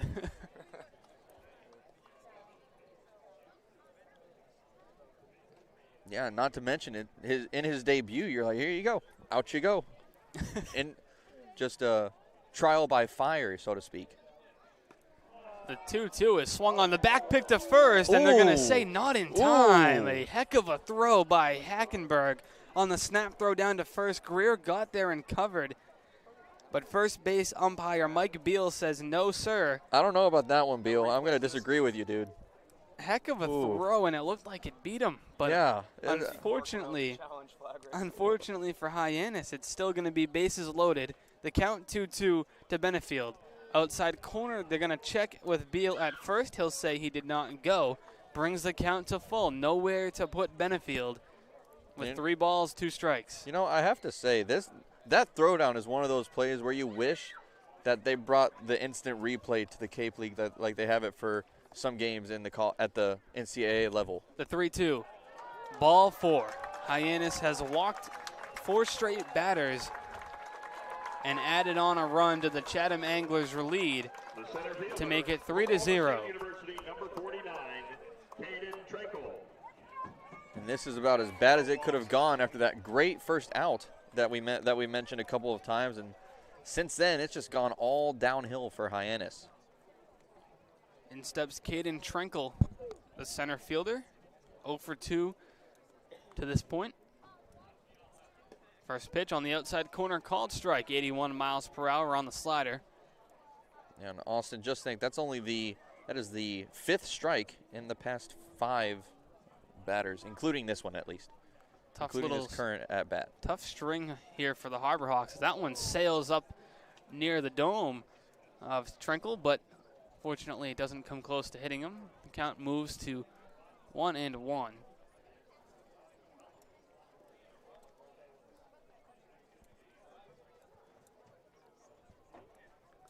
Lefty-lefty matchup, Scalero.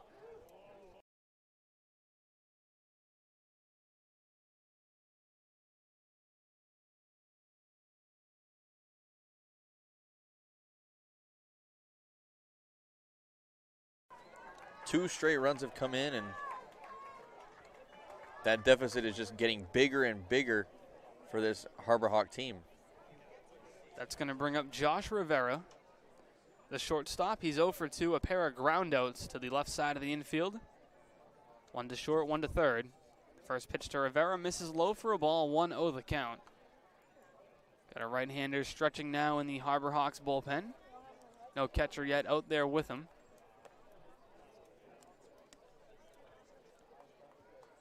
Scalero from the windup, the 1-0. Swing and a miss. Can't connect with the outside fastball. The count evens up to 1-1. My goodness, that bullpen's so far out, I'm having trouble even seeing this number with my binoculars. Holy cow. But I believe that is number 7 out there.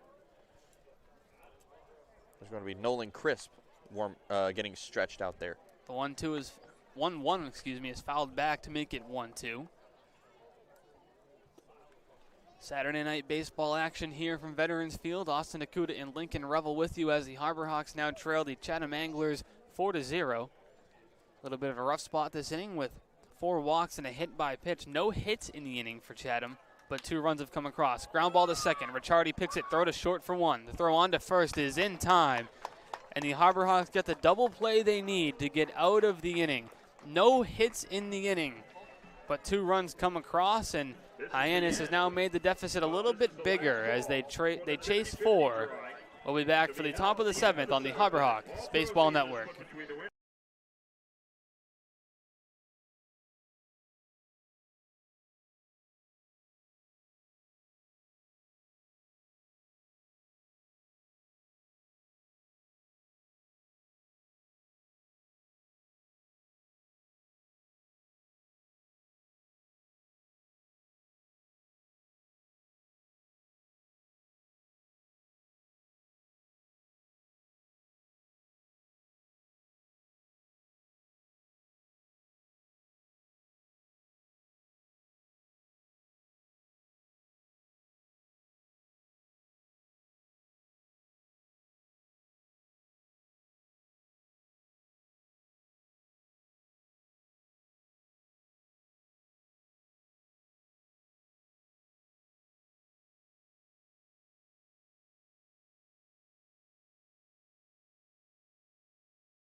Top of the 7th inning, just moments away from Veterans Field. Austin DeCouta and Lincoln Revill back in the booth with you as the Harbor Hawks face quite the uphill battle for the last 3 innings, chasing 4 runs. But the story of the game has been the walks now, Lincoln. A 2-run home run from Miller Green early on put the Anglers up 2-0, but a couple of walks the last inning, a hit by pitch allowed 2 more to score.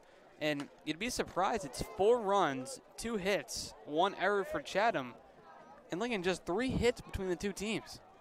Yeah, and like I said earlier, pitching has been the name of the game this season for the Harbor Hawks, as displayed in this game. During his load before that pitch comes in, he actually hunches down a little bit, loses about a foot of height there, if not more. A lot of power gaining there. The 0-2 is a called strike 3 as Harris checked his swing, but they'll say it's in the zone anyway. Back-to-back punch-outs for Hyannis to start this 7th inning. Number 28, Wow, just such a great outing. Back-to-back strikeouts, and he's had 6 strikeouts already just since coming in back in the top of the 4th. And 10 strikeouts for the Harbor Hawks as a team. Mitchell Hardigan has 2 of them, and he's behind in the count 0-1.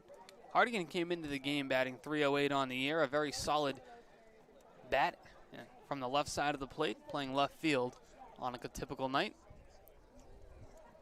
Wind picking up a bit here as we approach the 9 o'clock hour, 8:41 here on the East Coast as the flag in center field moves left to right. And that one comes in near the dome of Hardigan, but he bends out of the way. Now, Austin, am I right in saying that ball that was thrown was just the second ball thrown by Crowley this inning so far? I believe so, because he struck out Mann on 3 pitches, Harris on 3 pitches, and is now behind in the count to Hardigan. 3-1, but yes, like that was the second ball, and they were both in this at bat.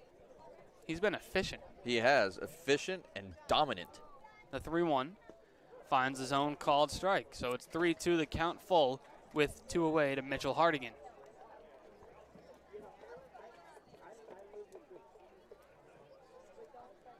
Looking to put something in play here to avoid the side going down in order. He lines it to third. Picked up by Benefield. The throw to first is in time. The Harbor Hawks go down in order. Still chasing 4. We head to the bottom of the 4th. Back in a moment on the Harbor Hawks Baseball Network.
Jonah Scalero steps on the hill as we get ready to begin this bottom of the 7th inning. Austin DeCouta, Lincoln Revill in the booth here in Chatham, Massachusetts, as the Harbor Hawks chase 4. 4 runs, 2 hits, 1 error for the Anglers. No runs, 1 hit, no errors for Hyannis, as the story of the game has been the walks, the trouble for the Harbor Hawks relievers finding the zone, which has allowed Chatham to jump out to this 4-0 lead as they look to add on. Yeah, the Harbor Hawks having some trouble with the walks, as you mentioned, Austin. Meanwhile, the Anglers seem to be having trouble not finding the zone, as they're just their pitching staff has just been dominant here tonight. Everything they throw in the zone, 10 strikeouts as a group. Harborhawks have struck out the Anglers 6 times. The 1-0. This is low for a ball. 2-0 the count. Scalero came in relief, entered the ball game after Tommy McCollum had walked the bases loaded. Bottom of the 6th, and Scalero then walked a man, hit a batter, and then got a double play ball that the middle infield of Ricciardi and Ball turned quickly to end the inning, but 2 runs had come home. And he's now behind in the count to the 9-hole hitter Britt. The pitch from Scalero. In the dirt, the count now moves to full at 3-2. Yeah, and that double play back in the bottom of the 6th had to be a very welcome sight for the Harborhawks, as that ended a very long inning. The 3-2 from Scalero. Cut on and miss for out number 1. And an important note, as the Harborhawks Lincoln could not afford a leadoff walk there. Yeah, definitely not. Now we have that first walk, or we have that first out. Now we just have to make sure that we don't repeat what happened there in the 6th inning, where we get that first out and then end up walking a handful of batters before getting the second out. 7 batters came to the plate as 2 runs crossed in that 6th inning. Leadoff man Cameron Chick back in. 0 for 2 with a walk in this ball game. Ahead in the count 1-0, lefty-lefty matchup. The 1-0 from Scalero. Swung on in. Fouled off the left side, out of play. The count moves to 1-1. Right-hander throwing in the Anglers bullpen, and a right-hander throwing in the Harborhawk bullpen. Long pause from Scalero as he gets the signs from the catcher Hackenberg, who sets up down and out the pitch. Misses high and tight for a ball. 2-1 the count. That is again Nolan Crisp in the bullpen, currently getting warm for the Harborhawks. And then let's see if I can find that number here for the Anglers. The windup and the pitch. Off-speed pitch that came back into the zone, but apparently not far enough into the zone as it misses for a ball. 3-1 the count. Tight strike zone tonight behind the plate as David Perry, the home plate umpire, didn't give that one to Hackenberg, who held his glove for a moment trying to get the call. He will get that one to bring the count to full. So back-to-back batters that Scalero has started the count full, or ran the at-bat full. Scalero holds his glove in front of his face. Now winds up and deals. The 3-2 in the dirt for ball 4. Gets to the backstop, and it's the second walk of the ball game from Cameron Chick. Things are not off to a much better start than they were back in that 6th inning. Of course, we saw that first out there, that play from Luke Mann, and then a punch out here to start the 7th, but having trouble finding that second out. Also now in the bullpen for the Anglers, that's going to be Alex McFarland, starting to get warm for them. Yeah, Harborhawks have walked 7 Anglers in the game. They've walked 7, but only given up 2 hits, and that's what's really come back to bite them. Yeah, definitely walks can really take a toll on your team, as we have seen many times this season, especially tonight.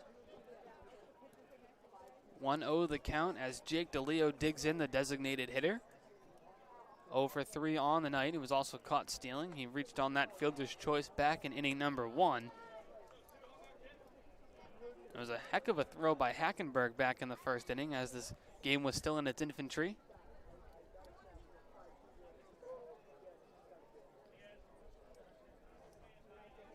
One from Scalero as the runner Chick gets his lead from first. The pitch misses outside for a ball. 2-1 the count. That was a beautiful spot, just a little bit too far outside. And it seems like that's been the case for Hyannis. When they're missing, they're not necessarily all over the place. They're just outside by 6 inches here, or just high by 6 inches, or low in the zone. But it's got to be a relatively positive sign as that one's popped up. Mason Greer looking after it, but it's going to get out of play down the right field line to bring the count to even at 2-2. More kids mobbing after that foul ball. The crowd has stayed to see the Anglers' success late in the ball game. Okay. As the hometown team leads the visiting Harbor Hawks 4-0. Austin DeCouta and Lincoln Revill here with you as we witness Hyannis try to battle back from this deficit. Jonah Scalero on the hill, looking to finish off DeLeo. The pitch fouled off weakly down the right field line towards the Harbor Hawk dugout, as the count will hold at 2-2.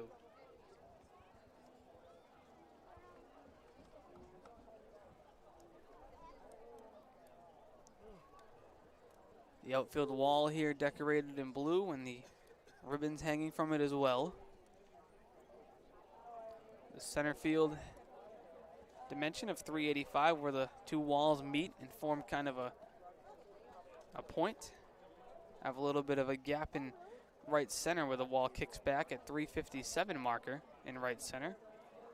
And as we mentioned, down the right field line, 314. I feel like the gaps play pretty big here, but down the line is not necessarily too deep. Yeah, if a ball finds the right gap, it can just keep on going here. Especially that gap out there between right and center field, just a good long distance there between Rose and Cunningham. As DeLeo goes down swinging for out number 2, the second man retired by Scalero via the punch-out, which brings in the 3-hole hitter, Caden Grice. Grice 1 for 2 with a single, a walk, and a run scored to this point for the Anglers. First pitch, a called strike on the outside corner. 80 miles per hour on the off-speed pitch.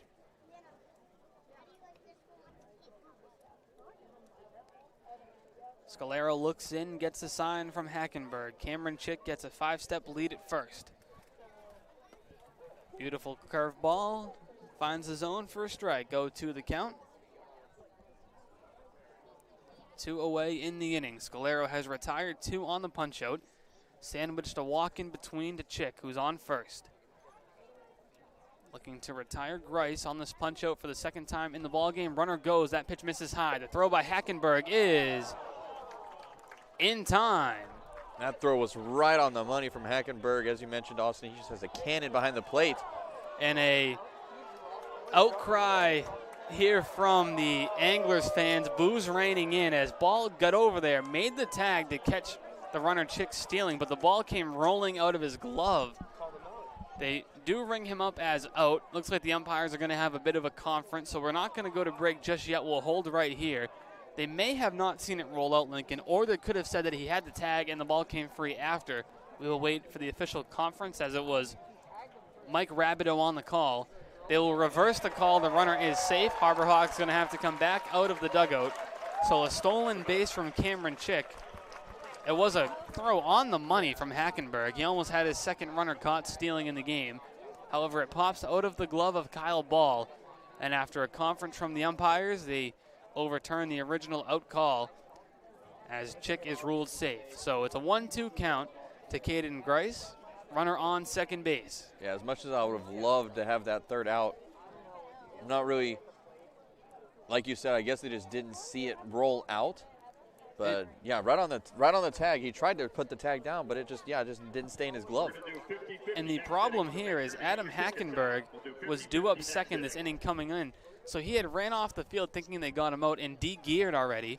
So we're just awaiting the return of Hackenberg, and he's ready to go, gets his gear back on, and Scalero will have to do it again with 2 strikes to Grice.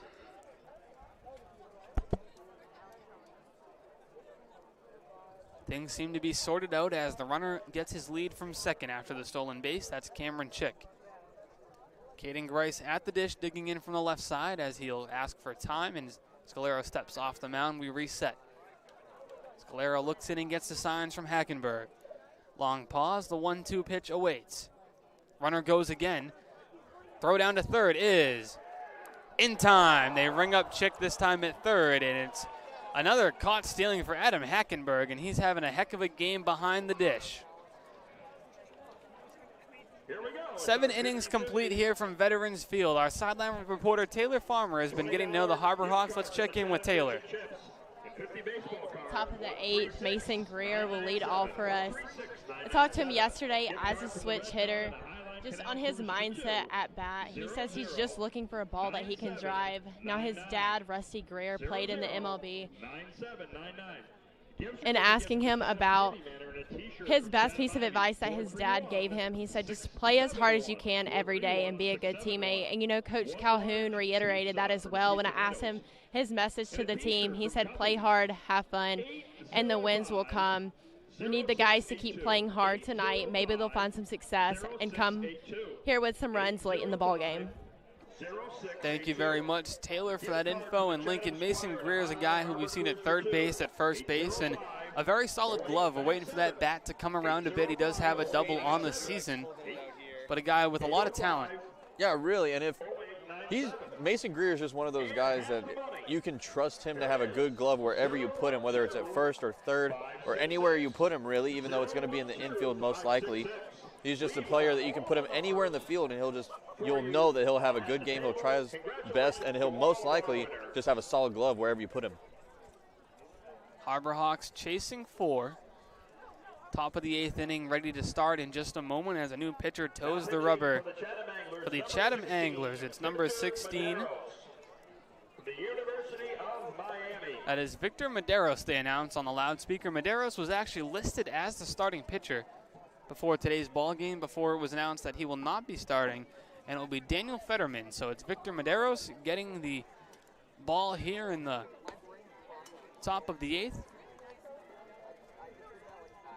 Medeiros from Miami, as was mentioned. He has sported a 5.11 ERA over 41 innings while playing for the Hurricanes. As Taylor mentioned in her sideline report, it will be Mason Greer leading it off for Hyannis in just a moment, followed by Adam Hackenberg and then Mariano Ricciardi. Harbor Hawks still with just 1 hit in the ball game. The Hyannis Harbor Hawks, the first baseman, number 20, Mason Greer. Greer, after that long hit that he had back in that first game against Bourne, I think we're all anticipating that next big hit from him, as he's been having a bit of a struggle at the plate the past couple of games. First pitch there from Medeiros is swung on and missed. Behind in the count, 0-1. Mason Greer 0 for 2 to this point in the ball game with a pair of strikeouts. The 0-1 can't connect again on the fastball. 95 miles per hour on the radar gun scoreboard. As Greer is behind 0-2. Yeah, Greer's currently at 0 for 6 since that off day on Thursday. Last night ended 0 for 4, and tonight 0 for 2 so far. The 0-2 from Medeiros. Misses outside for a ball 96 as he's really ramping up the fastball.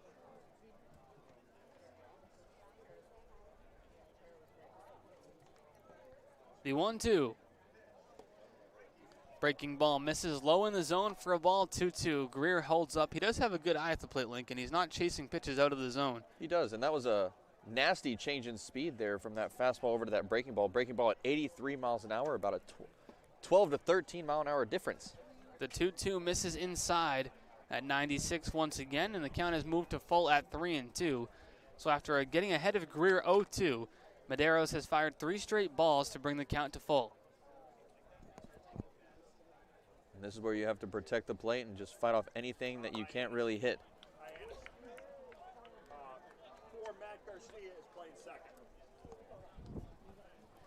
And a defensive substitution as well for the Anglers this inning, as number 4, Matt Garcia, has come in to play second base. For Chatham at second base.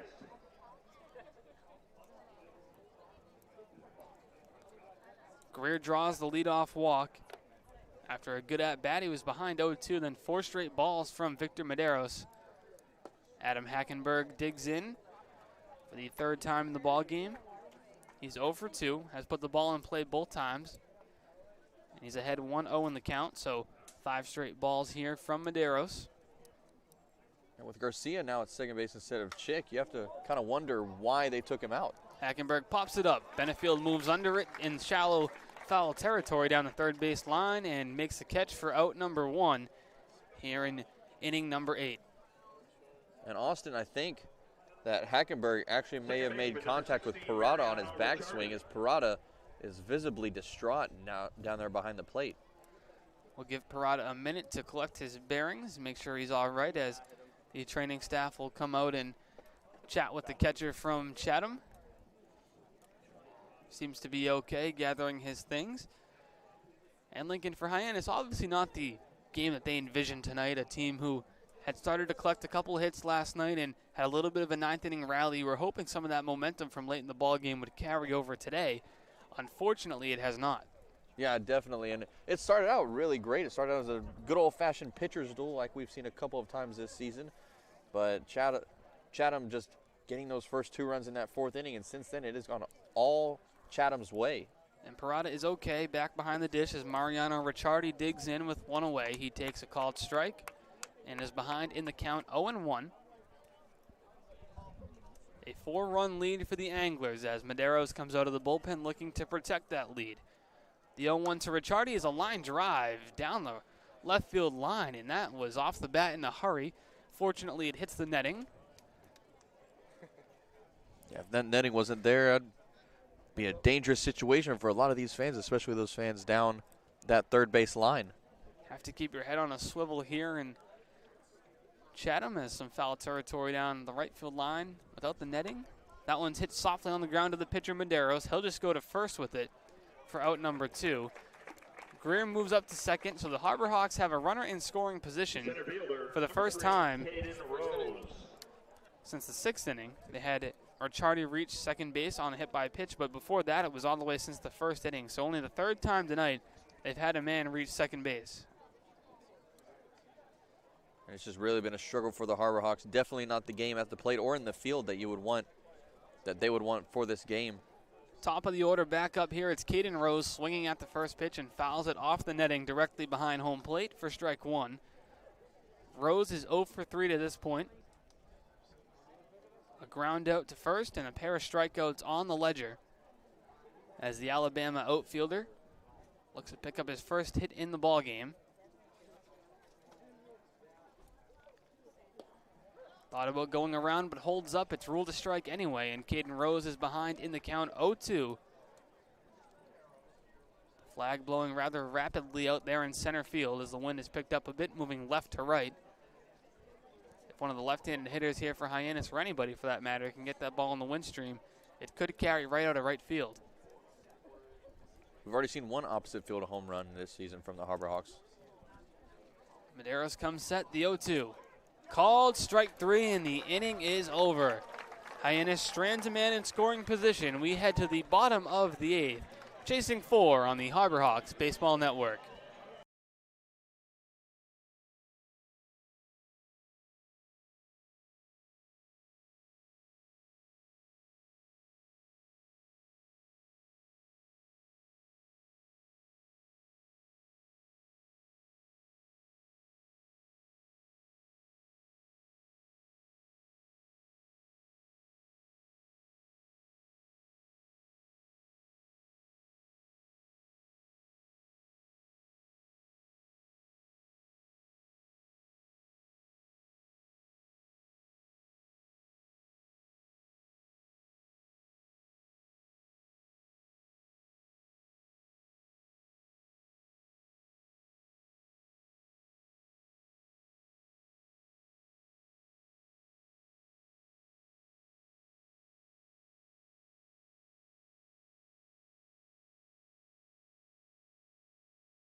Nolan Crisp on the mound for the second time this season for Hyannis as we await the beginning of the bottom of the third inning. Austin DeCouta and Lincoln Revill back with you as we move towards the end of the ball game here in Chatham. Nolan Crisp, as mentioned, making his second appearance, 1 2/3 innings on the season, 3 hits, 1 run, 1 walk, and 2 strikeouts.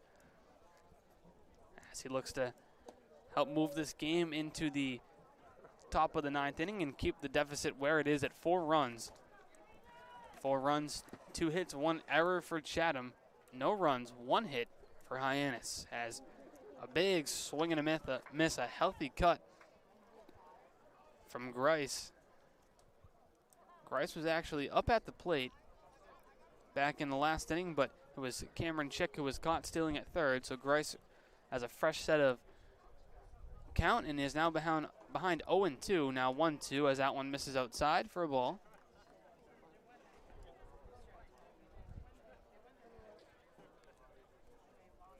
Nolan Crisp, the right-handed pitcher from Georgia, and to work his way through this 8th inning. The 1-2 misses high and outside for a ball. 2-2, the count evens up. Austin, a lot of these fans here at Veterans Field starting to file their way out of the stadium tonight. Started off with a packed house. A lot of people still here, but as you mentioned, Lincoln, 4-run lead for their home team. Maybe heading back a little bit early.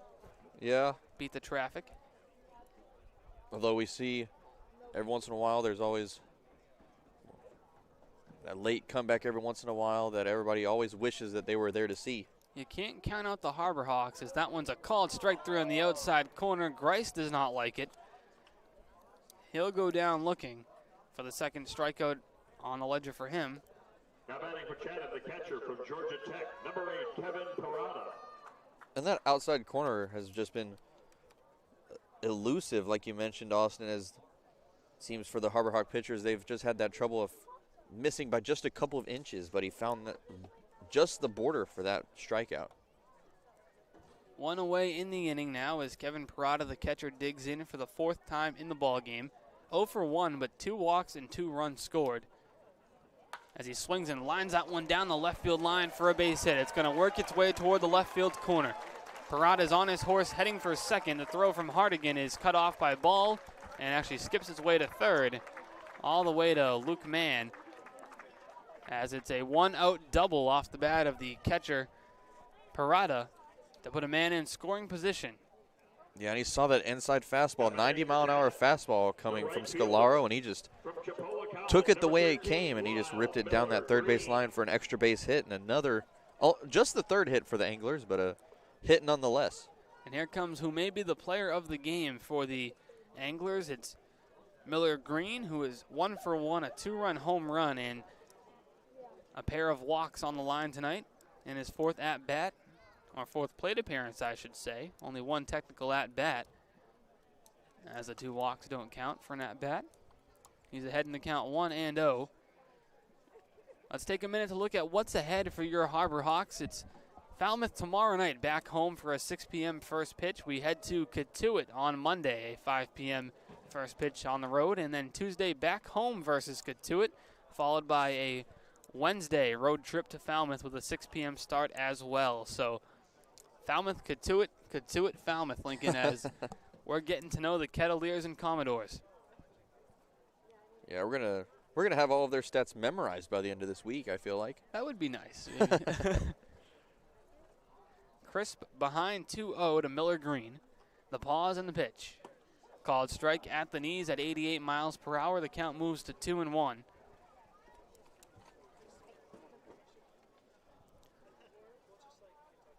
Some people starting to break out the jackets here tonight as it's temperature starting to drop. Or kind of wish I'd brought my Harbor Hawk hoodie tonight. Our producer Matt always comes equipped with a hoodie. He's prepared for any weather. But he still found a way to sport the Harbor Hawk hoodie and the polo as well. He has the polo on above the hoodie, actually. It's creative. Yeah. A lot of the players here with the long sleeves under the jerseys. Try to stay warm as the Cape can get cold at night, as we know. Rich Hardy dancing around at second, trying to get a good spot for a pickoff as that 2-2 fastball misses low to Miller Green for a ball. The count moves to full at 3-2. Yeah, you were mentioning how cold it gets here. Is back in Harwich, actually, our media team was actually shivering a little bit by the end of the game. It was dropped down to about the mid-60s.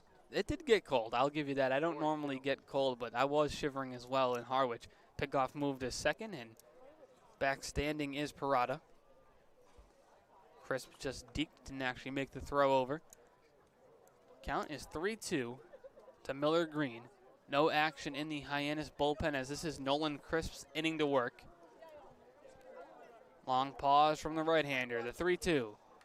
Foul tipped off the thigh of Hackenberg. And the count will hold at 3-2. And that foul ball found the one bit of Hackenberg that doesn't have anything protecting it. Found that thigh. And you know he's going to have a bruise there in the morning. Harbor Hawks usually rotate 3 different catchers. We saw Posty yesterday against the Commodores. We see Hackenberg behind the dish now. And Caleb Pendleton usually gets some action as well. As he got the start in Harwich, which would put him in line to get the start tomorrow at home against Falmouth. That's a 6 p.m. first pitch, as previously mentioned. Little Sunday night action for Hyannis as Miller Green draws the walk. That's his 3rd walk of the night to go along with that home run. And that brings up Andrew Benefield, the third baseman, who has made a plethora of highlight plays over at the hot corner tonight.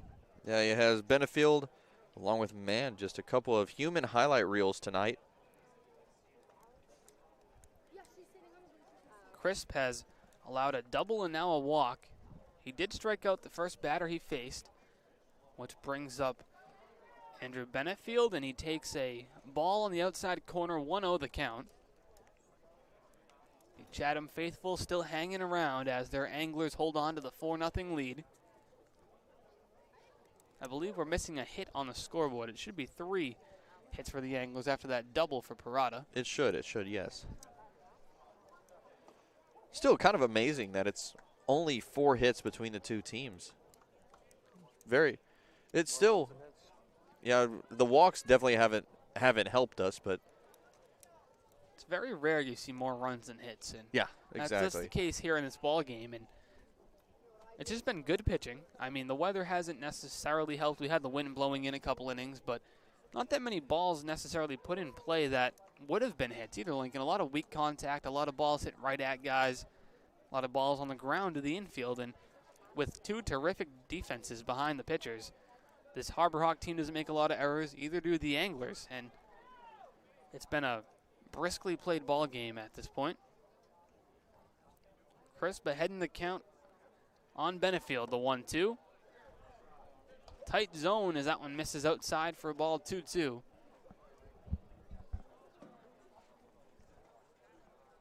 Couldn't get Benefield to chase on the slider. Benefield is 0 for 2 on the game with a walk.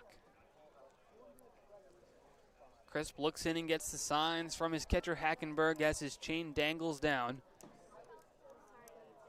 The red glove to go with the white cleats and the white pants for Nolan Crisp, with the Harbor Hawk blue road jerseys and orange lettering. A little bit of fog near the lights as the wind has continued to move left to right all night. The lights are bright. Runners on second and first. The pitch misses outside, 2-2 the count. Sky now pitch dark here at Veterans Field. Austin DeCouta and Lincoln Revill with you as the Harbor Hawks looking to get out of danger here in the 8th inning and not allow the anglers to get any further ahead. The 3-2 fouled off and off towards the snack shack down the right field line here at Veterans Field. The count remains full at 3-2. What a battle going on here between Benefield and Scalaro. Or that, I do apologize, that's Crisp out there actually. I'm lucky, at least at the home games, I'm in the press box.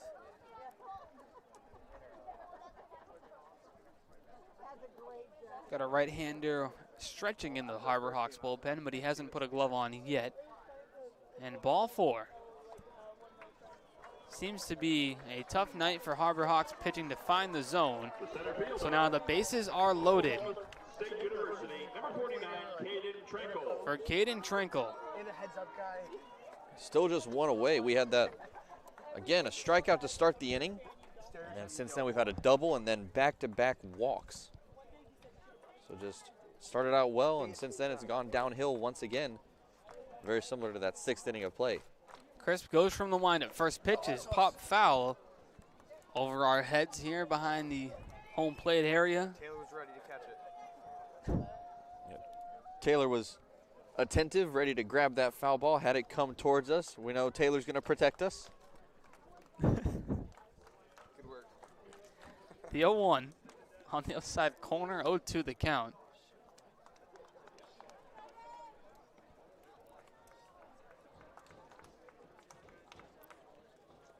Some of the fans getting loud here as the bases are loaded. They'd love to see their anglers jump out to a further lead. As Trinkle looking for his first hit. The 0-2 from Crisp. Called strike 3, a huge out number 2 as Crisp looks to work his way out of the bases loaded with now 2 away. And after loading the bases, that's exactly the kind of out you want from Crisp, as he is just now 1 out away from getting out of quite a jam.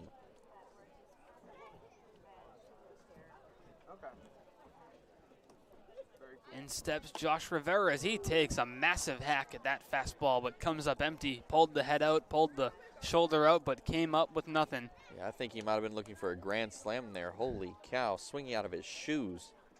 Thought his helmet was about to fly off there for a second. Rivera has introduced himself with the Harbor Hawks middle infield grounding out 3 times tonight. One of those being a double play, which ended the bottom of the 6th inning. He's now behind a Crisp 0-2. Lincoln, it'd be something if Crisp can work himself out of this. He allowed a double, a walk. That was after striking out the leadoff man. As we just saw, he struck out Trinkle looking, and now has Rivera. Time is called. Hackenberg going to go talk with his pitcher, get the signs, and make sure they're on the same page for this payoff pitch. Yeah, and a strikeout here would be absolutely huge. Keeping the Anglers to just 4 runs would be huge for this Harbor Hawks team.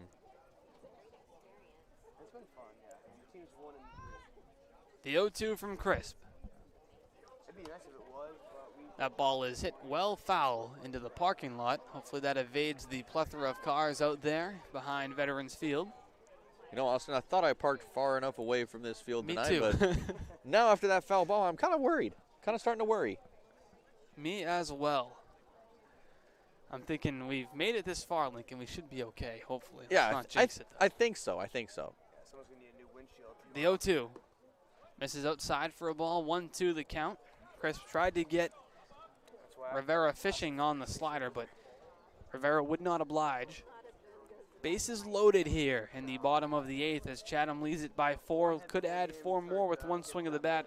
Nolan Crisp, but doing everything he can to not allow that to happen. The 2-2.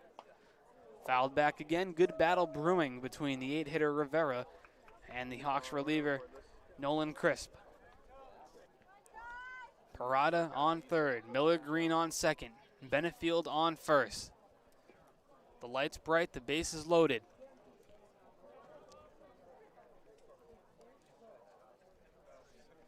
Crisp looking to work his way out of trouble. The 1-2. Popped foul out of play again. This one a little shorter than the last foul ball over towards the restroom building, just behind home plate. So we'll have to do it again here at 1-2. Crisp doing some crisp fastballs there. There you go. There's quite a battle between Rivera and Crisp, and Rivera almost timing it perfectly as he's just needing to find a little bit more of the ball. The 1-2 pitch. Line drive to medium deep right field. Cunningham is back on it a few steps in front of the warning track, and he'll make the catch to end the inning. So Crisp loads the bases but works his way out of trouble. The last at-bats coming up for the Harbor Hawks. You don't want to miss it. We'll be right back on the Harbor Hawks Baseball Network.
Hyannis looking for 4 runs to tie this thing up before they record 3 outs. Austin DeCouta and Lincoln Revill back with you for the top of the 9th inning, as Victor Medeiros gets ready to try to finish this thing off and earn himself 2 scoreless out of the Anglers bullpen.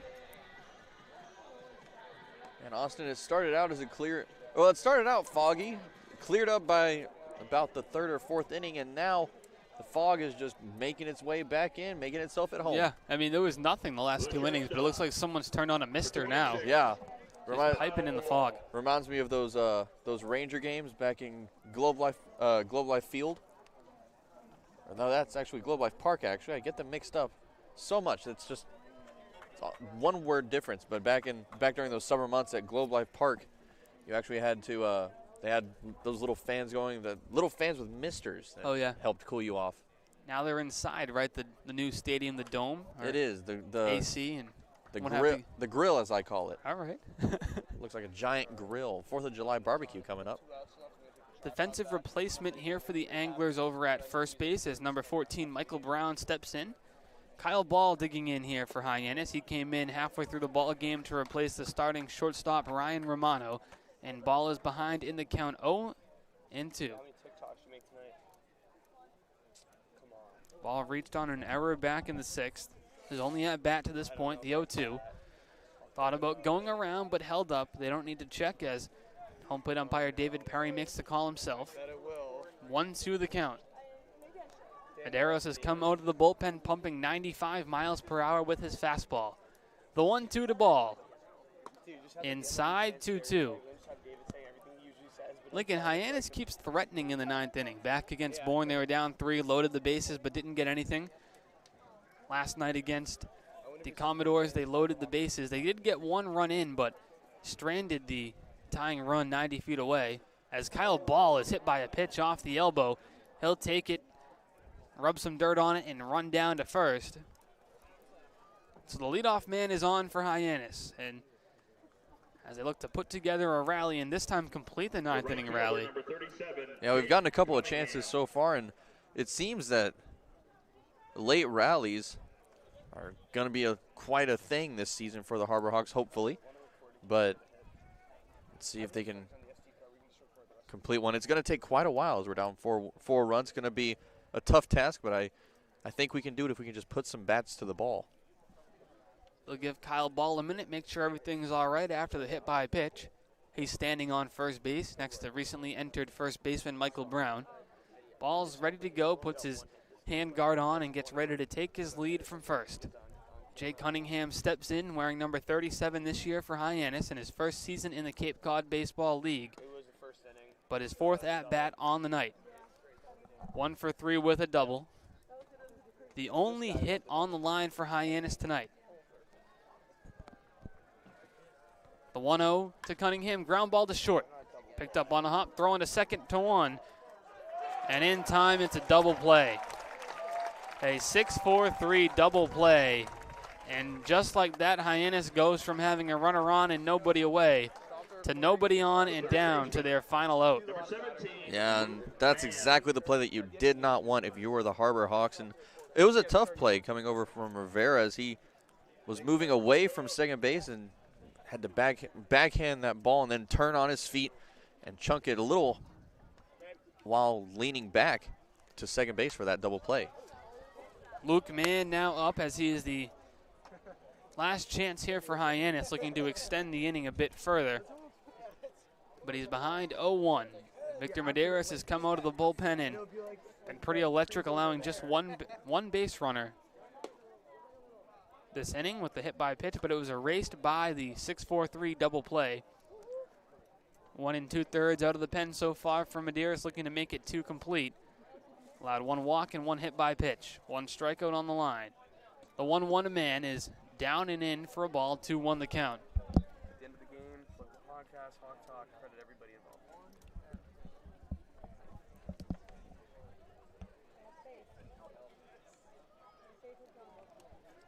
2-1 to Luke Mann, the third baseman. He's had a spectacular game defensively. The 2-1. Ground ball to first. Brown takes it on a hop and eats him up a bit. The throw on to first is not in time. So Luke Mann will reach base, and the Harbor Hawks extending getting at least another batter.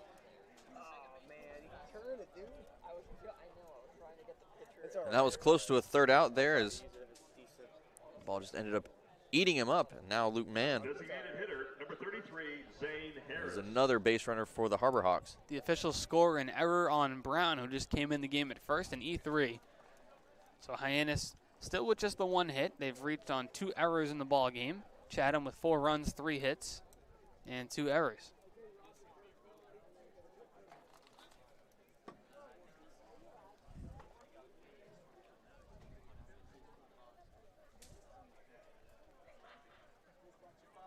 Two-one. Oh. Great swing there. Sorry, not 2-1. It was the first pitch. I got distracted by the scoreboard out there and left, still reading 2-1. As Zane Harris digs in and couldn't connect on the first pitch in the dirt. Mann takes his lead at first base. Harris digs into the plate. The fog continuing to roll in and begin to make the visibility a little difficult. Harris grounds it to second. On a hop, the throw by Garcia is in time, and the ball game is over. Chatham picks up a 4-0 win over Hyannis, allowing the Harbor Hawks just 1 hit. And looking not the ideal game by the Hyannis Harbor Hawks. No, definitely not. You wanted to have more hits, definitely more base runners, and then on the pitching side, definitely a lot less walks. Lots to work on from tonight moving into tomorrow night. The Harbor Hawks will be back in action tomorrow night at home as they host the Falmouth Commodores once again. For those Harbor Hawk fans looking for more content, check out our social media pages and our podcasters. As you can see, the Bird is the Word podcast, a Harbor Hawk baseball podcast with myself, Lincoln, and our producer, Harrison Meyers, for some more great Harbor Hawk baseball content. Be sure to check out our YouTube page at Harbor Hawks Baseball for the Hawk Talk postgame show. For our producers, Harrison and Matt, for our sideline reporter, Taylor, and for my partner, Lincoln Revill, I'm Austin DeCouta. We will see you tomorrow night. Thank you for watching, and have a great night.